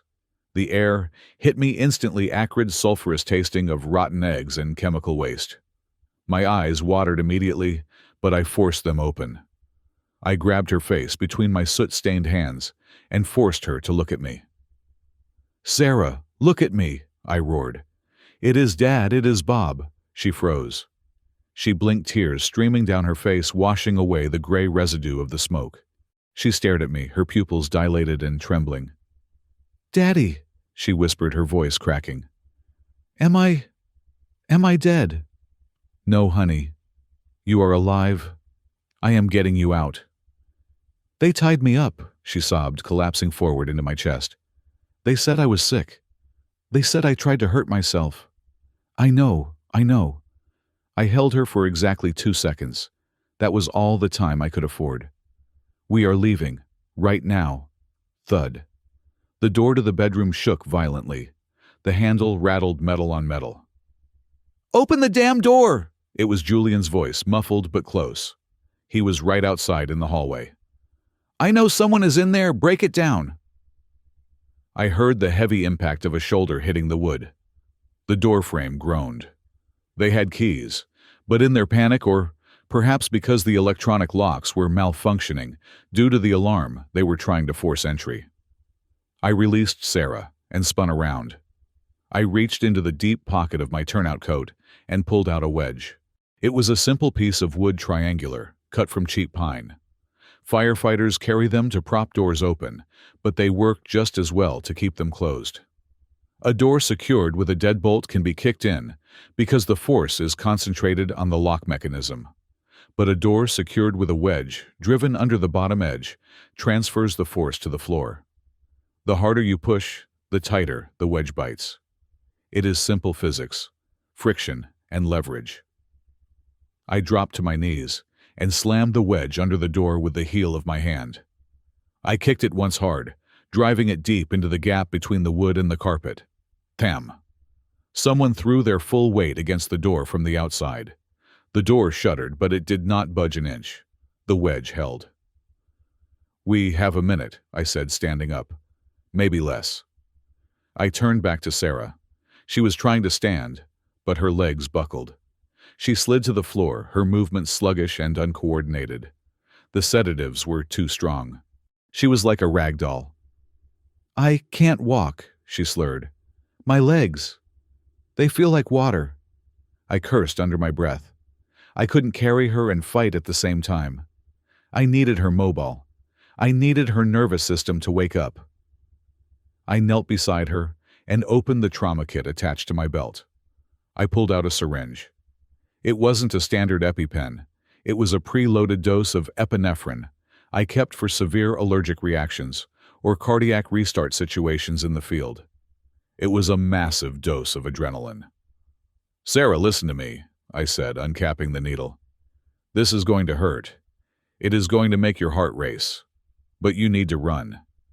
Do you understand? You need to run." She looked at the needle, her eyes widening. "Dad, no. Trust me." I didn't wait for permission. I jammed the needle through the fabric of her gray dress, right into the muscle of her thigh. I depressed the plunger. She gasped a sharp intake of air that sounded like she had surfaced from deep water. Her body went rigid. 1 second. 2 seconds. The chemistry hit her. Her eyes snapped wide. Her breathing shifted from shallow gasps to deep, rapid heaves. The adrenaline flooded her system, overriding the sedatives, forcing her heart to pump hard, sending oxygen-rich blood to her muscles. It was a chemical override switch. "Up," I commanded. She grabbed my arm and hauled herself up. She was shaking violently, adrenaline tremors, but she was standing. She looked at me, and for the first time I saw life in her eyes. Not fear, focus. "Where do we go?" she asked. Her voice was stronger. I looked out the window. The snow was blowing in horizontally, now piling up on the sill. Below it was a 20-foot drop to a concrete patio covered in ice. Even with a rope in this wind, with her condition, it was a death trap. If she slipped, she would break her back. If we were spotted hanging on the wall, we were sitting ducks. I looked at the door. Behind it were Julian and his guards. But beyond them lay the hallway, the smoke, and the confusion. "We do not go out the window," I said, grabbing the hydraulic cutters. "The structure is compromised outside. We go through the fire." "Through them?" Sarah asked. "They are confused," I said. "They are scared. They think the house is burning down. We are going to use that." I reached into my bag and pulled out a road flare. I stripped the cap. "Put this on," I said, handing her the gas mask. "What about you?" "I have breathed worse than this," I lied. The smoke was already burning my throat, but she needed the protection more. "Put it on. Hold on to my belt. Do not let go no matter what." She pulled the mask over her head. I tightened the straps. She looked like a small, frightened alien, but she was safe. I walked to the door. I kicked the wedge loose. "Get ready," I growled. I struck the flare. It ignited with a blinding brilliance, a sizzling red magnesium fire that burned at 3,000 degrees. The light was intense, painting the swirling white smoke in violent shades of blood red. It was brighter than the strobes, brighter than the sun. I cracked the door open. Julian and 2 guards were there, preparing to ram it again. They looked up, and what they saw must have looked like the gates of hell opening. I didn't give them time to process. I tossed the burning flare onto the carpet in the hallway, right between their feet. "Move!" I yelled. The flare hissed and sputtered, spewing its own acrid smoke, blinding them with its red glare. The guards scrambled back, shielding their eyes, shouting in confusion. "Fire! It is a fire!" one of them screamed. I stepped into the hallway, grabbing Sarah's hand. The visibility was reduced to inches. The red light bounced off the white smoke, creating a disorienting psychedelic tunnel of chaos. "Stay low," I shouted to Sarah. We moved. I led her not away from the guards, but right past them. In the smoke, in the confusion, I was just another shadow, another firefighter, another demon. I slammed my shoulder into a figure that loomed out of the fog. It was Julian. I felt the expensive fabric of his suit. He stumbled back, coughing, batting at the air. "Who is that?" he choked out. "Fire department, evacuate." I bellowed, pitching my voice to the deep, authoritative command tone I had used for decades. He hesitated. That hesitation was his mistake. I shoved him hard, sending him sprawling over the burning flare. He screamed as the heat scorched his leg, scrambling away in panic. "Go, go, go!" I urged Sarah. We ran down the hallway. The world was a blur of red light and white smoke. The alarm was a physical weight pressing on our eardrums. My lungs were burning, my eyes stinging, but I felt a savage triumph. We had cleared the cell. Now we just had to survive the escape. The hallway was a tunnel of red chaos. The flare I had thrown was sputtering out, but the smoke from the chemical bombs was still thick, rolling in waves like a tide coming in. I kept Sarah close to the wall. We were crawling now, staying below the thermal layer where the smoke was thinnest. It is a basic rule of fire survival.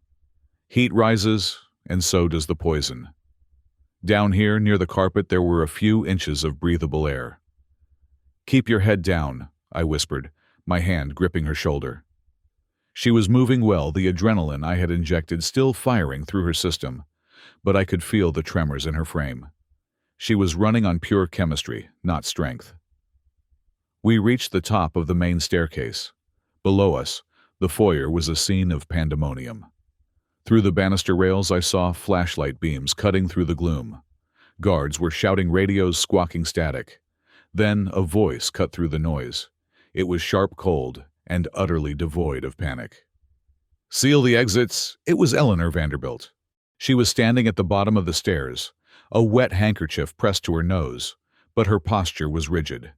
She was not fleeing. She was commanding. "Do not let the girl leave the house," she shouted to a cluster of armed men.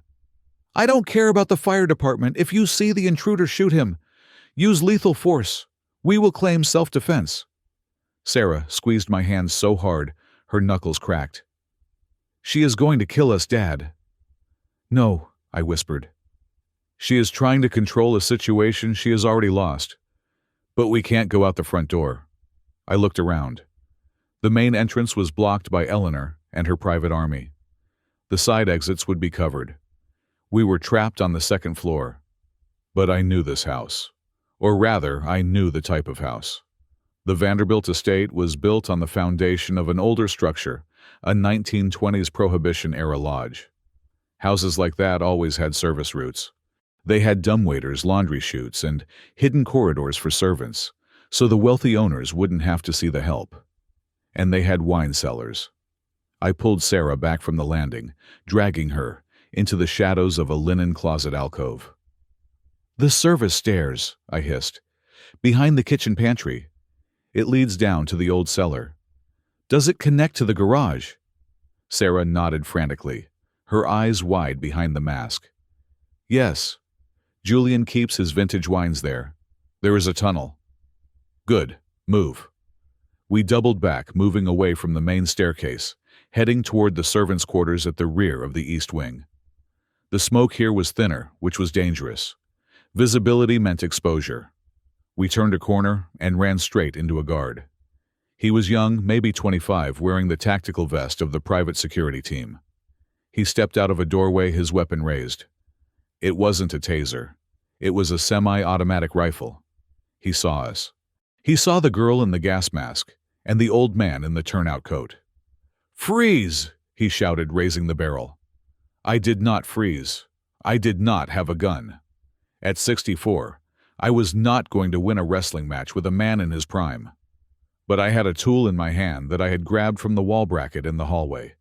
A 10-pound carbon dioxide fire extinguisher. The guard hesitated for a split second, perhaps confused by my uniform, perhaps unwilling to shoot a firefighter.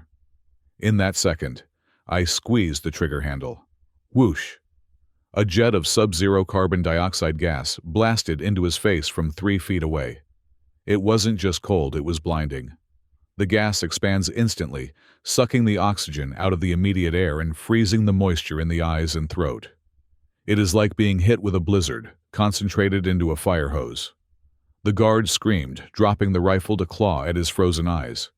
He staggered back, coughing violently, as the CO2 displaced the air in his lungs. I didn't stop. I swung the heavy steel cylinder like a battering ram. I didn't aim for his head, that could be murder. I aimed for his knee. Crack. The steel bottom of the extinguisher connected with his patella. The sound was sickening, the sound of bone giving way. The guard collapsed, howling in agony, clutching his leg. "Get his keycard!" I shouted to Sarah. She didn't hesitate.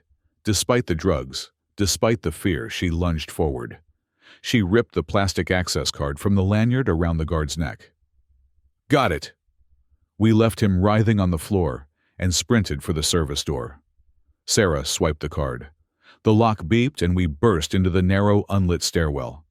I slammed the door behind us and jammed the extinguisher handle through the U-shaped door pull, barring it from the inside.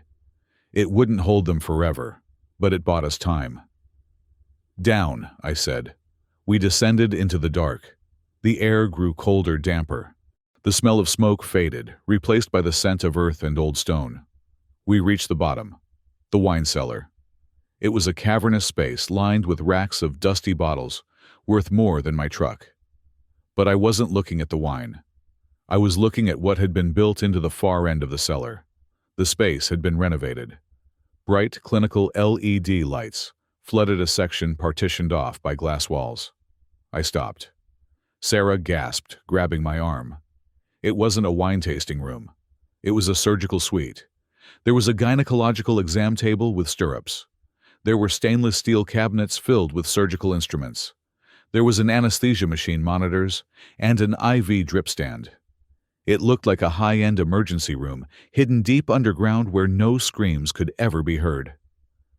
"This is where they bring us," Sarah whispered, her voice trembling with a horror that went beyond fear. "This is where they fix us." I stared at the room. It was the physical proof of everything I had suspected. This wasn't just abuse, it was a systematic, medicalized dismantling of human beings.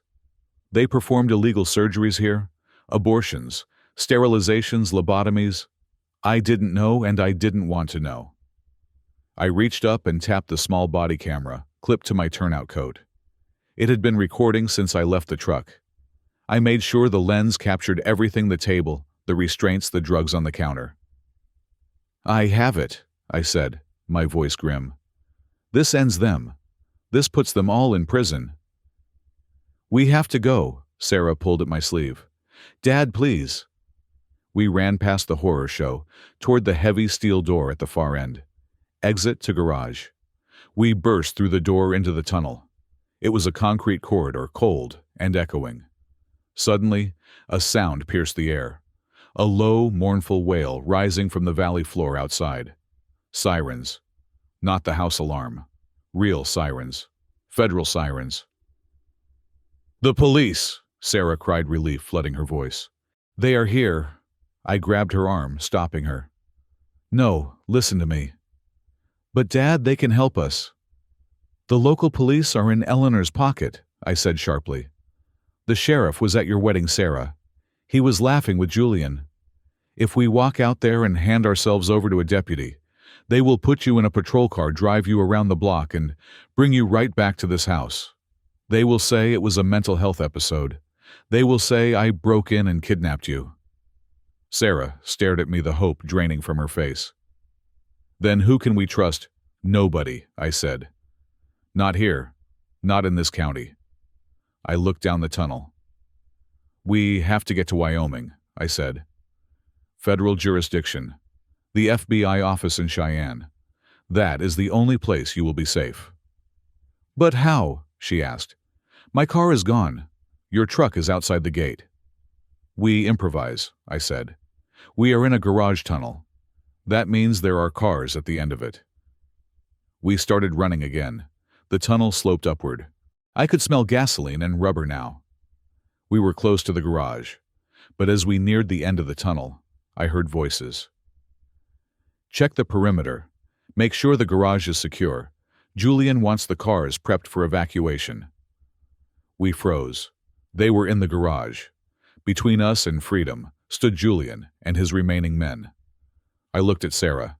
She was pale, sweating, the adrenaline beginning to wear off. She couldn't fight. She could barely stand. I checked my belt. I had hydraulic cutters. I had the multi-tool. And I had my knowledge of fire dynamics. The garage was a confined space. It contained fuel. It contained vehicles with gas tanks. Sarah, I whispered, do you remember when I taught you how to start a campfire in the rain? She nodded, confused. Well, I said, unhooking the heavy cutters. We are about to build a very big fire. I moved toward the door. I wasn't going to sneak past them. I was going to blow them out of the way. We burst through the steel door at the end of the tunnel, our boots skidding on the polished concrete floor of the garage. I expected a dark, utilitarian space. I was wrong. The Vanderbilt garage was a cathedral dedicated to the worship of combustion engines. It was a cavernous hall, with high ceilings, recessed lighting, and a floor so clean you could eat off it. Arranged in precise rows were vehicles worth more than the entire fire department budget of my home county. A vintage Jaguar E-Type, a modern Ferrari, a heavy armored SUV. But I did not have time to appreciate the collection. Stop right there, the voice echoed off the hard surfaces, amplified by the acoustics of the space. Julian Vanderbilt stood 20 feet away, blocking the main path to the vehicle exit. He was no longer the composed, arrogant aristocrat I had met at dinner. His suit was scorched from the flare, his hair was wild, and his eyes were manic. In his right hand he held a black semi-automatic pistol. The barrel was leveled directly at Sarah's chest. You think you can just walk out of here? Julian laughed, a high, brittle sound that bordered on hysteria. You think you can steal my property? I stepped in front of Sarah, shielding her body with my own. My turnout coat was heavy, but it was not bulletproof. Put the gun down, Julian. The police are coming, the federal police. It is over. It is never over, Julian spat. He took a step forward, the gun shaking slightly in his grip. You do not understand, do you, Bob? You think this is just about control. You think we kept her here just because we like obedient wives? He looked at Sarah, his gaze possessive and terrifying. Tell him, Sarah. Tell him why you are so valuable. Sarah grabbed the back of my coat, her fingers digging into the heavy fabric. Dad, She is pregnant, Julian announced, his smile widening into a rictus of triumph. 10 weeks. A boy.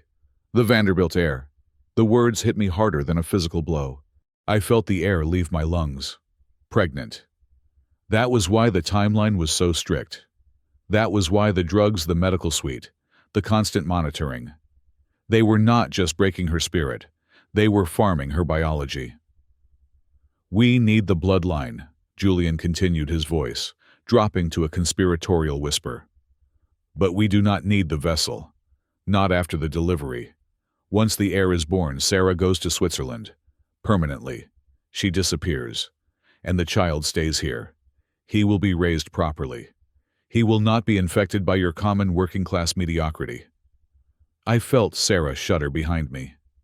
He told me I was sick, she whispered. He told me the baby wasn't real, that it was a delusion. Gaslighting, I said, my voice low and dangerous. They wanted you confused so you wouldn't fight for the child.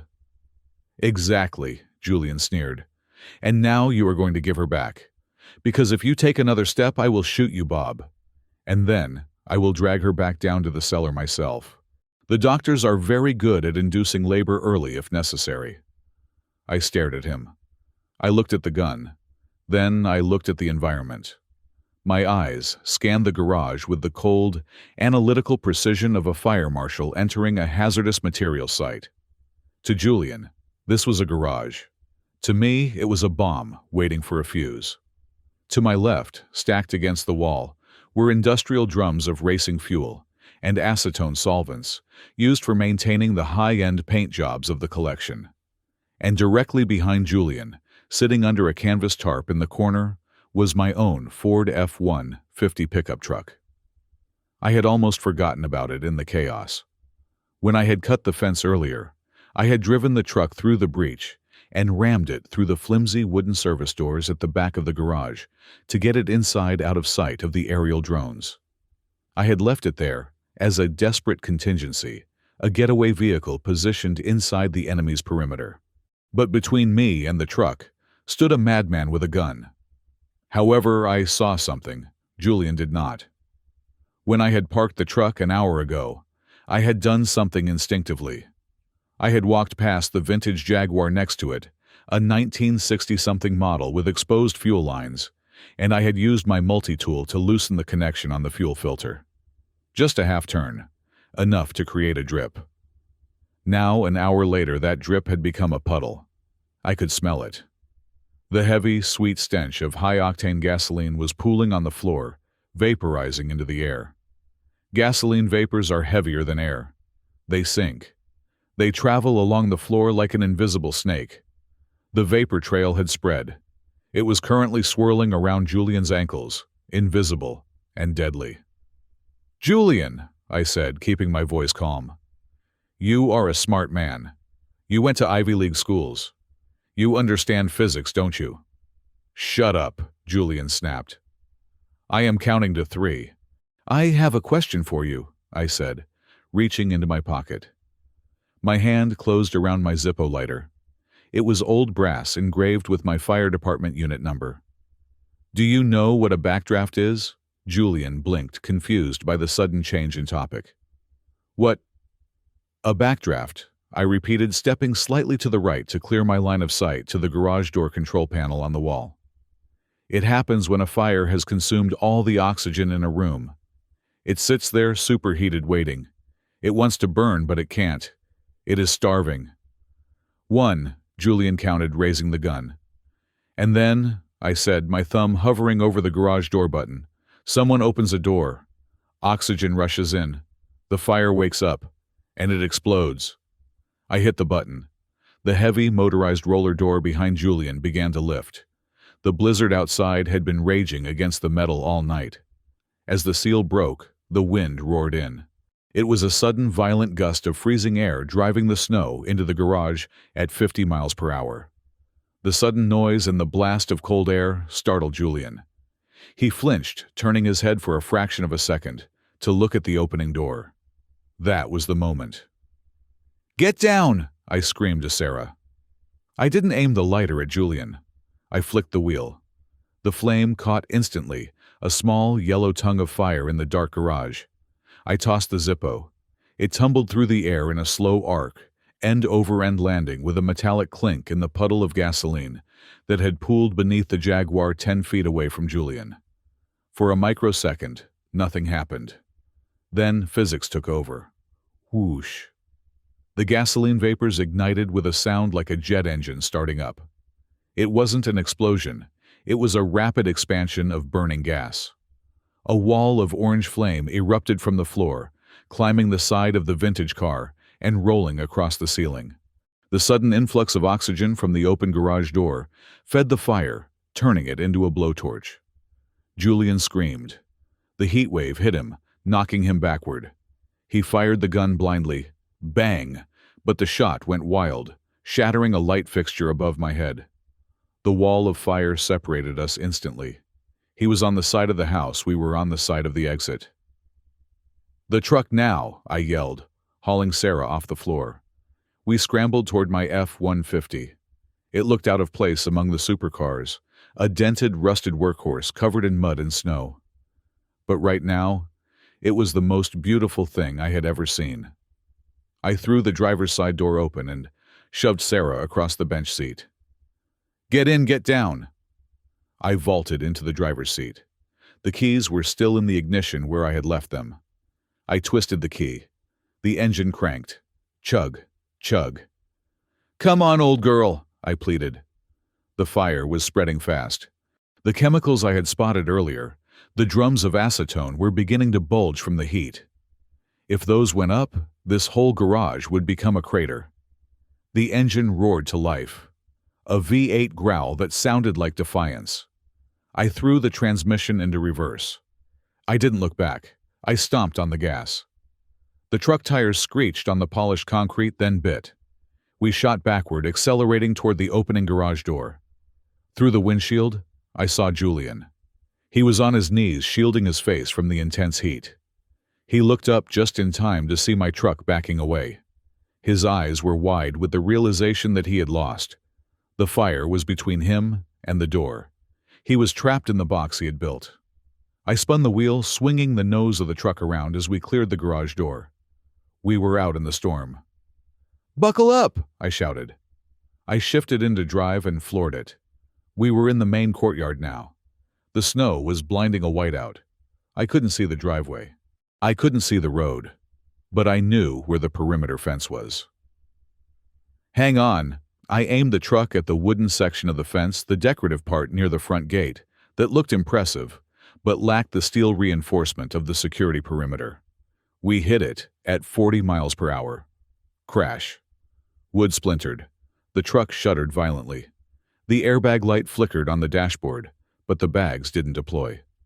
We plowed through the timber, the heavy steel grill guard of my truck smashing the barrier into matchsticks. We were free. I fought the steering wheel as the truck slid on the icy mountain road. The rear end fishtailed, threatening to spin us into the ravine, but I corrected steering into the slide. The heavy snow tires bit into the fresh powder. I looked in the rearview mirror. The garage was glowing. The fire had found the acetone drums. Boom. A massive fireball mushroomed into the night sky, turning the falling snow orange. The garage roof lifted, then collapsed inward. The shockwave rattled the back window of the truck. Sarah was huddled in the passenger seat, staring back at the inferno. Her hands were pressed protectively over her stomach. "He is in there," she whispered. "Julian is in there." "He has legs," I said, my voice hard. "And he knows the code. If he wants to live, he will find an exit. If not..." I didn't finish the sentence. In my line of work, you learn that fire is the great equalizer. It does not care about your bank account. It does not care about your pedigree. It only cares about fuel and oxygen. Julian Vanderbilt had spent his life consuming people, using them as fuel for his empire. Now he was facing the only thing hungrier than he was. I drove. I kept the truck in four-wheel drive, navigating the treacherous switchbacks by instinct and memory. The storm was our enemy, but it was also our savior. No one could follow us in this weather. The helicopter drones were grounded. The police cruisers would be stuck in drifts. We were a ghost moving through the white void. "Where are we going?" Sarah asked after 10 minutes of silence. Her voice was small, fragile. "North," I said. "Across the state line. I have a friend in Wyoming, a retired federal judge who owes me a favor. We will get you to a hospital that isn't owned by Aegis." "Dad," she said, looking at me. I didn't know you could do those things." I gripped the steering wheel, my hands still shaking slightly from the adrenaline dump. "I didn't know either, honey. Until I had to." I looked at her. The gas mask was on the floor. Her face was streaked with soot and tears. She looked exhausted, broken, but alive. And inside her, another life was waiting. A grandson. I felt a surge of fierce, protective pride. Self-preservation, I said quietly. It is the first law of nature. They forgot that. They thought they could breed it out of you. They thought they could buy it out of me. They were wrong. The truck engine hummed steadily, carrying us away from the burning mountain.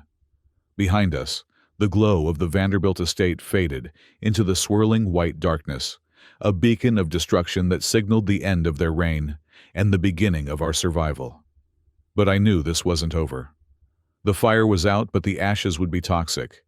The legal battle, the trauma, the threats that was a different kind of fire, one that burned slow and cold.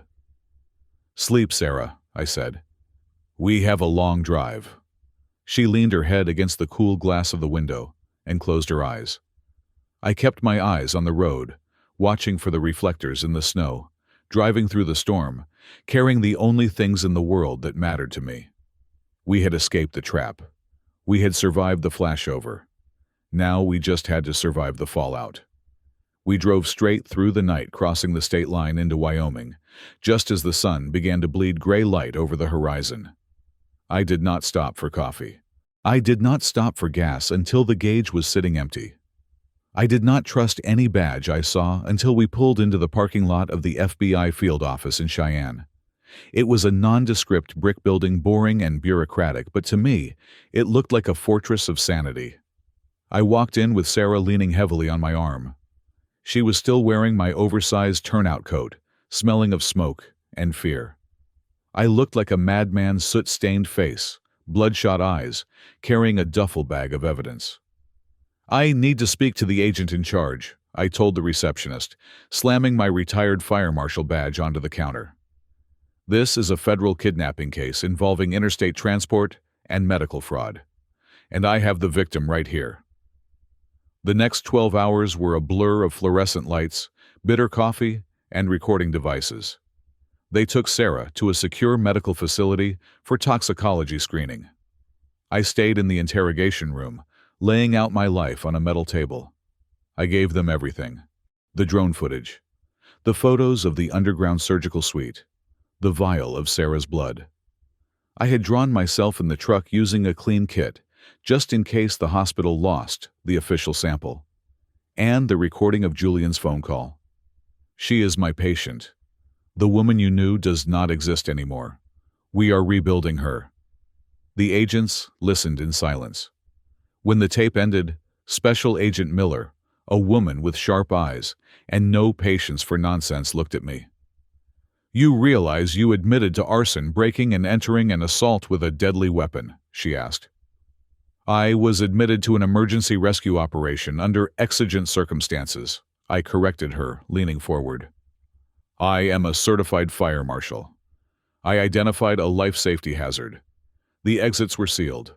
The alarm system was bypassed. I had probable cause to believe the occupants were in imminent danger. The fire in the garage was a backdraft event triggered by their negligence in storing volatile chemicals next to a heat source." Miller looked at me for a long moment. Then the corner of her mouth twitched. "Negligence. Is that what we are calling it?" "If the building had been up to code," I said flatly, "the doors would have opened. I wouldn't have had to cut the fence. The Vanderbilt family decided to live in a prison. I just provided the jailbreak." While we were talking, the Vanderbilt legal machine spun into action. By noon, they had filed charges against me in Colorado: arson, kidnapping, attempted murder. Their lawyers were on every news channel, painting me as a deranged, estranged father who had attacked a loving family and abducted his mentally ill daughter. But they made one fatal mistake. They assumed the fire had destroyed the evidence. They didn't know I had the photos of the surgical suite. They didn't know I had the recordings. And they underestimated the public's appetite for a fallen dynasty. When the toxicology report came back 2 days later, the narrative flipped. Sarah's blood wasn't just positive for antipsychotics. It was a chemical cocktail of illegal sedatives, fertility drugs, and hallucinogens that no licensed doctor would ever prescribe together. It was chemical restraints, pure and simple. The FBI raided the Aegis Behavioral Health Headquarters the next morning. They seized servers, patient files, and financial records. The dominoes began to fall. It turned out Sarah wasn't the first. There were 5 others, 5 wives over the last 15 years, who had been admitted to Aegis facilities with sudden onset schizophrenia shortly after marrying into the Vanderbilt Circle or their business partners. 2 were dead. 3 were in long-term care facilities in Switzerland, vegetative and silent. The media called it the Bluebeard Clinic. The local sheriff in Colorado was arrested by the state police for obstruction of justice and accepting bribes. The deputy I had frozen with the fire extinguisher turned state's evidence to reduce his sentence, confirming the illegal detention protocols at the estate. But the real victory came 2 weeks later. I was sitting in the observation room of the Federal Detention Center in Denver. Through the one-way glass, I watched Eleanor Vanderbilt. She was wearing an orange jumpsuit, stripping her of the velvet and pearls, but she still sat with the imperious posture of a queen on a throne. She had refused to speak to anyone. She demanded her lawyers. She claimed diplomatic immunity, sovereign citizen rights, anything she could think of. Agent Miller opened the door. "She wants to see you, Bob. Says she has a deal to offer." I walked into the interrogation room. I sat down opposite her. The metal table was bolted to the floor. No tablecloths here. No crystal glasses. "Robert," Eleanor said, her voice cool and detached. "You look tired. Being a fugitive must be exhausting." "I am not a fugitive, Eleanor. I am a witness. And you are an inmate." She smiled, that same thin, cold smile from the dinner party. "For now. My lawyers will have this dismissed. The fire destroyed the house. You have no physical evidence of the facility in the basement. It is your word against mine. And frankly, who are you, a retired civil servant with a pension that wouldn't pay for my shoes?" "The fire didn't destroy everything," I said. "Fire leaves patterns. It leaves burn marks that tell a story. But you are right. The basement is gone. The garage is gone." I reached into my pocket and pulled out a thick document. It wasn't a legal brief. It was a technical report. "This is the fire marshal's investigative report on the incident," I said, sliding it across the table. "Do you know what the primary violation was?" Eleanor didn't look at it. "I don't care about building codes." "You should," I said, "because that is what's going to bury you. See, when I called 911, I established a timeline. When the alarm triggered, the system logged the error codes. The magnetic locks didn't fail, Eleanor. They were hardwired to stay shut. We found the bypass switch in Julian's office safe, which miraculously survived the fire. It was set to lockdown." I tapped the paper. "That upgrades the charge from kidnapping to federal entrapment and reckless endangerment resulting in injury. It removes the cap on punitive damages. But that is not the best part." I leaned forward. "The best part is the insurance. You filed a claim for $40 million for the house and the car collection. But insurance policies have a clause. Illegal acts exclusion. If the property was being used for criminal enterprise, or if the safety systems were intentionally disabled, the policy is void." Eleanor's face twitched. For the first time, the mask slipped. Money. That was the only thing she truly cared about. "You are bankrupt, Eleanor," I said softly. "The government seized the Aegis accounts. The insurance company is suing you for fraud. And Julian—" "My son will fix this," she hissed. "Your son is currently in the ICU at Denver General with third-degree burns on his legs," I said. "And he is talking. He is not as tough as you. He does not like pain. He is telling them everything. The surgeries, the Swiss accounts, the names of the judges you bought. He is trading your life for a plea deal." Eleanor went pale. Her hands curled into fists on the table. "He wouldn't." "He is a survivor," I said. "Just like you taught him. He is cutting his losses. You are at a loss." She stared at me with pure, unadulterated hatred. "You are a small, insignificant man. You broke into my home. You ruined my family. And for what, that girl was broken before she even met Julian." "No," I said, standing up. "She was bending. There is a difference. You forgot to check the structural integrity before you applied the pressure." I walked to the door. "Wait," Eleanor commanded. "What do you want money?" "We still have assets offshore. I can make you rich." I looked back at her. "I don't want your money. I want you to know why you lost. You thought you were untouchable because you owned the police and the lawyers. But you forgot the laws of physics. You built a sealed box, Eleanor. You filled it with volatile fuel. And then you invited a man who carries matches.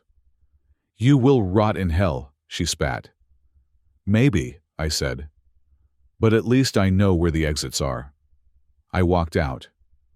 The legal battle was messy. It took months. Julian pleaded guilty to human trafficking and conspiracy to commit murder to avoid a life sentence. He is 25 years old. Eleanor fought to the bitter end, delusional and arrogant, until the jury delivered a verdict of guilty on 32 counts. She was sentenced to life without parole in a federal supermax facility. The Vanderbilt empire was dismantled, sold off piece by piece to pay restitution to the victims. The house on the mountain was bulldozed, the charred ruins cleared away to let the forest reclaim the land. But the victory wasn't clean. I sat in the waiting room of the trauma center a month later. Sarah was in therapy. She was free legally and physically, but the mind is harder to heal than bone. She flinched at loud noises. She couldn't sleep without the lights on.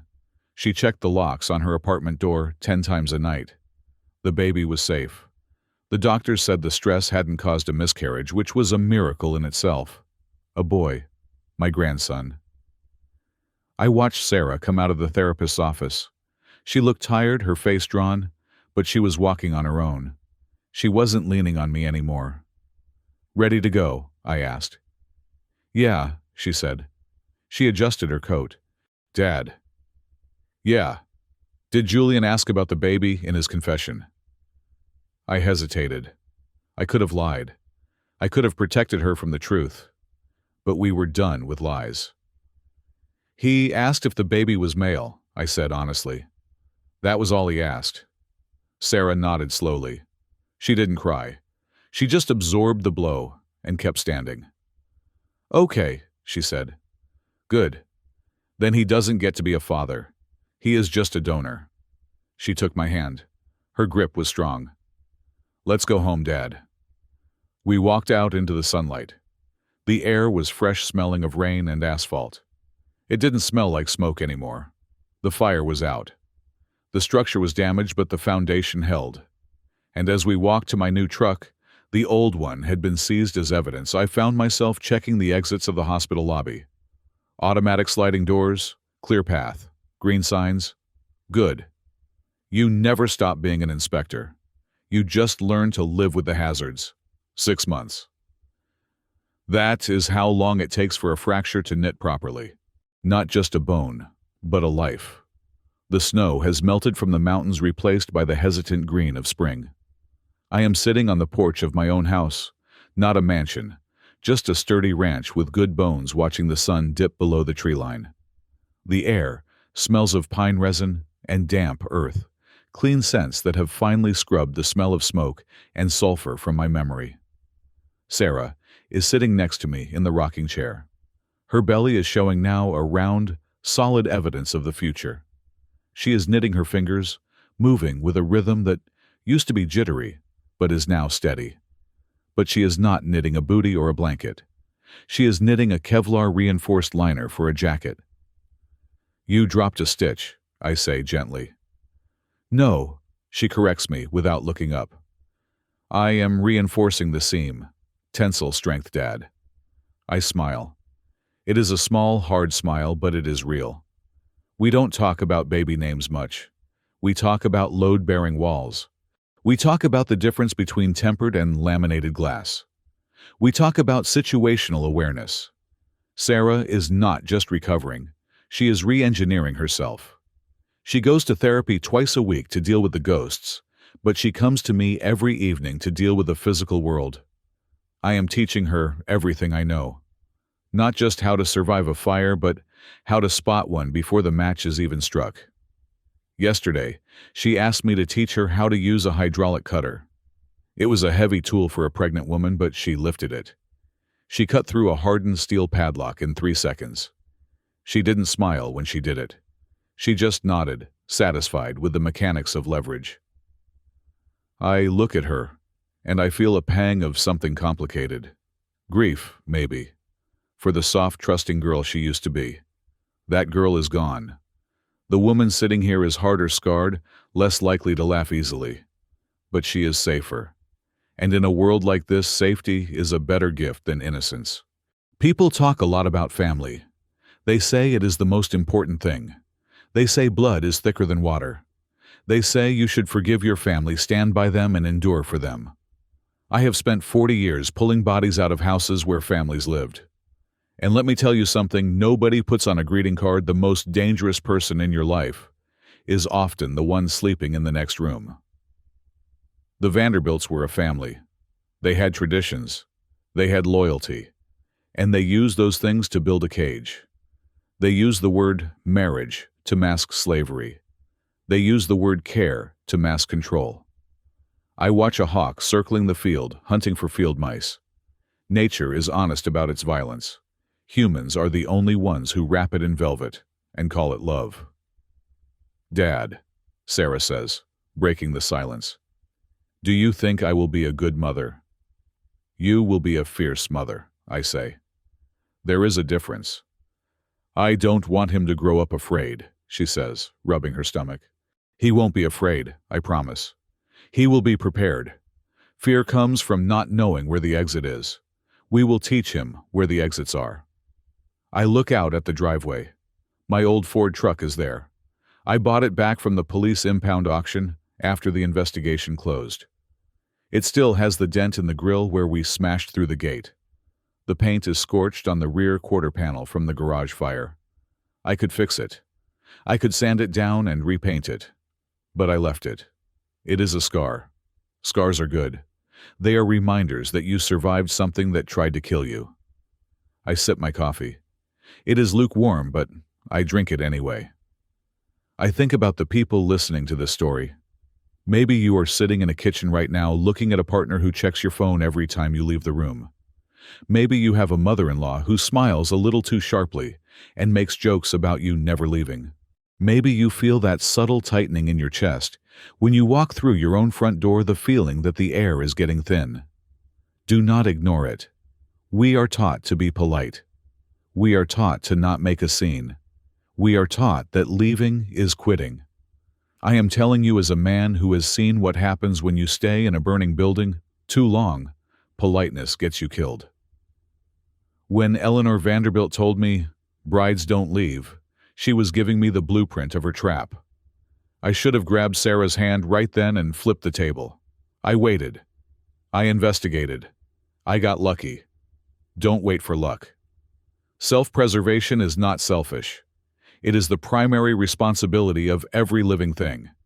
You cannot love your child, you cannot help your neighbor. You cannot be a good person if you are dead. You have to secure your own mask before assisting others. That is not just airline safety. It is a moral imperative. If you are in a situation that feels wrong, if the temperature is rising, if the smoke is curling under the door, don't wait to see the flames. Don't wait for permission to save yourself. Find the window. Find the hammer. Find the fire. Burn the whole thing down if you have to. The sun is gone now. The porch is dark. I am going in, Sarah says, gathering her knitting. I am going to check the locks. Check the windows too, I say automatically. I always do. She goes inside. The screen door slams shut with a solid, reassuring click. I stayed out for a moment longer. I stand up and walk to the smoke detector mounted on the porch ceiling. I reach up and press the test button. Beep, beep, beep. The sound is piercing, annoying, and beautiful. It is the sound of vigilance. It works. The battery is fresh. I am Robert Sterling. I am 65 years old. I am a father, a grandfather-to-be, and a survivor. I have learned that blood might be thicker than water, but self-preservation is thicker than blood. Love is precious, but oxygen is non-negotiable. I turn and walk into my house. I lock the door behind me, not to keep people out, but to keep my peace in. Thank you for listening to my story. If this survival guide resonated with you, or if you felt that heat on the back of your neck while listening, please drop a comment below. Tell me where you are listening from. Are you in your car at work or safe in your own home? I want to know that you are out there and that you are safe. If you want to support more true stories like this, please subscribe to the Bittersweet Revenge channel. Hit that like button and smash the hype button to help this video reach someone who might desperately need to hear it. Remember, knowing where the exit is might just save your life. Stay vigilant.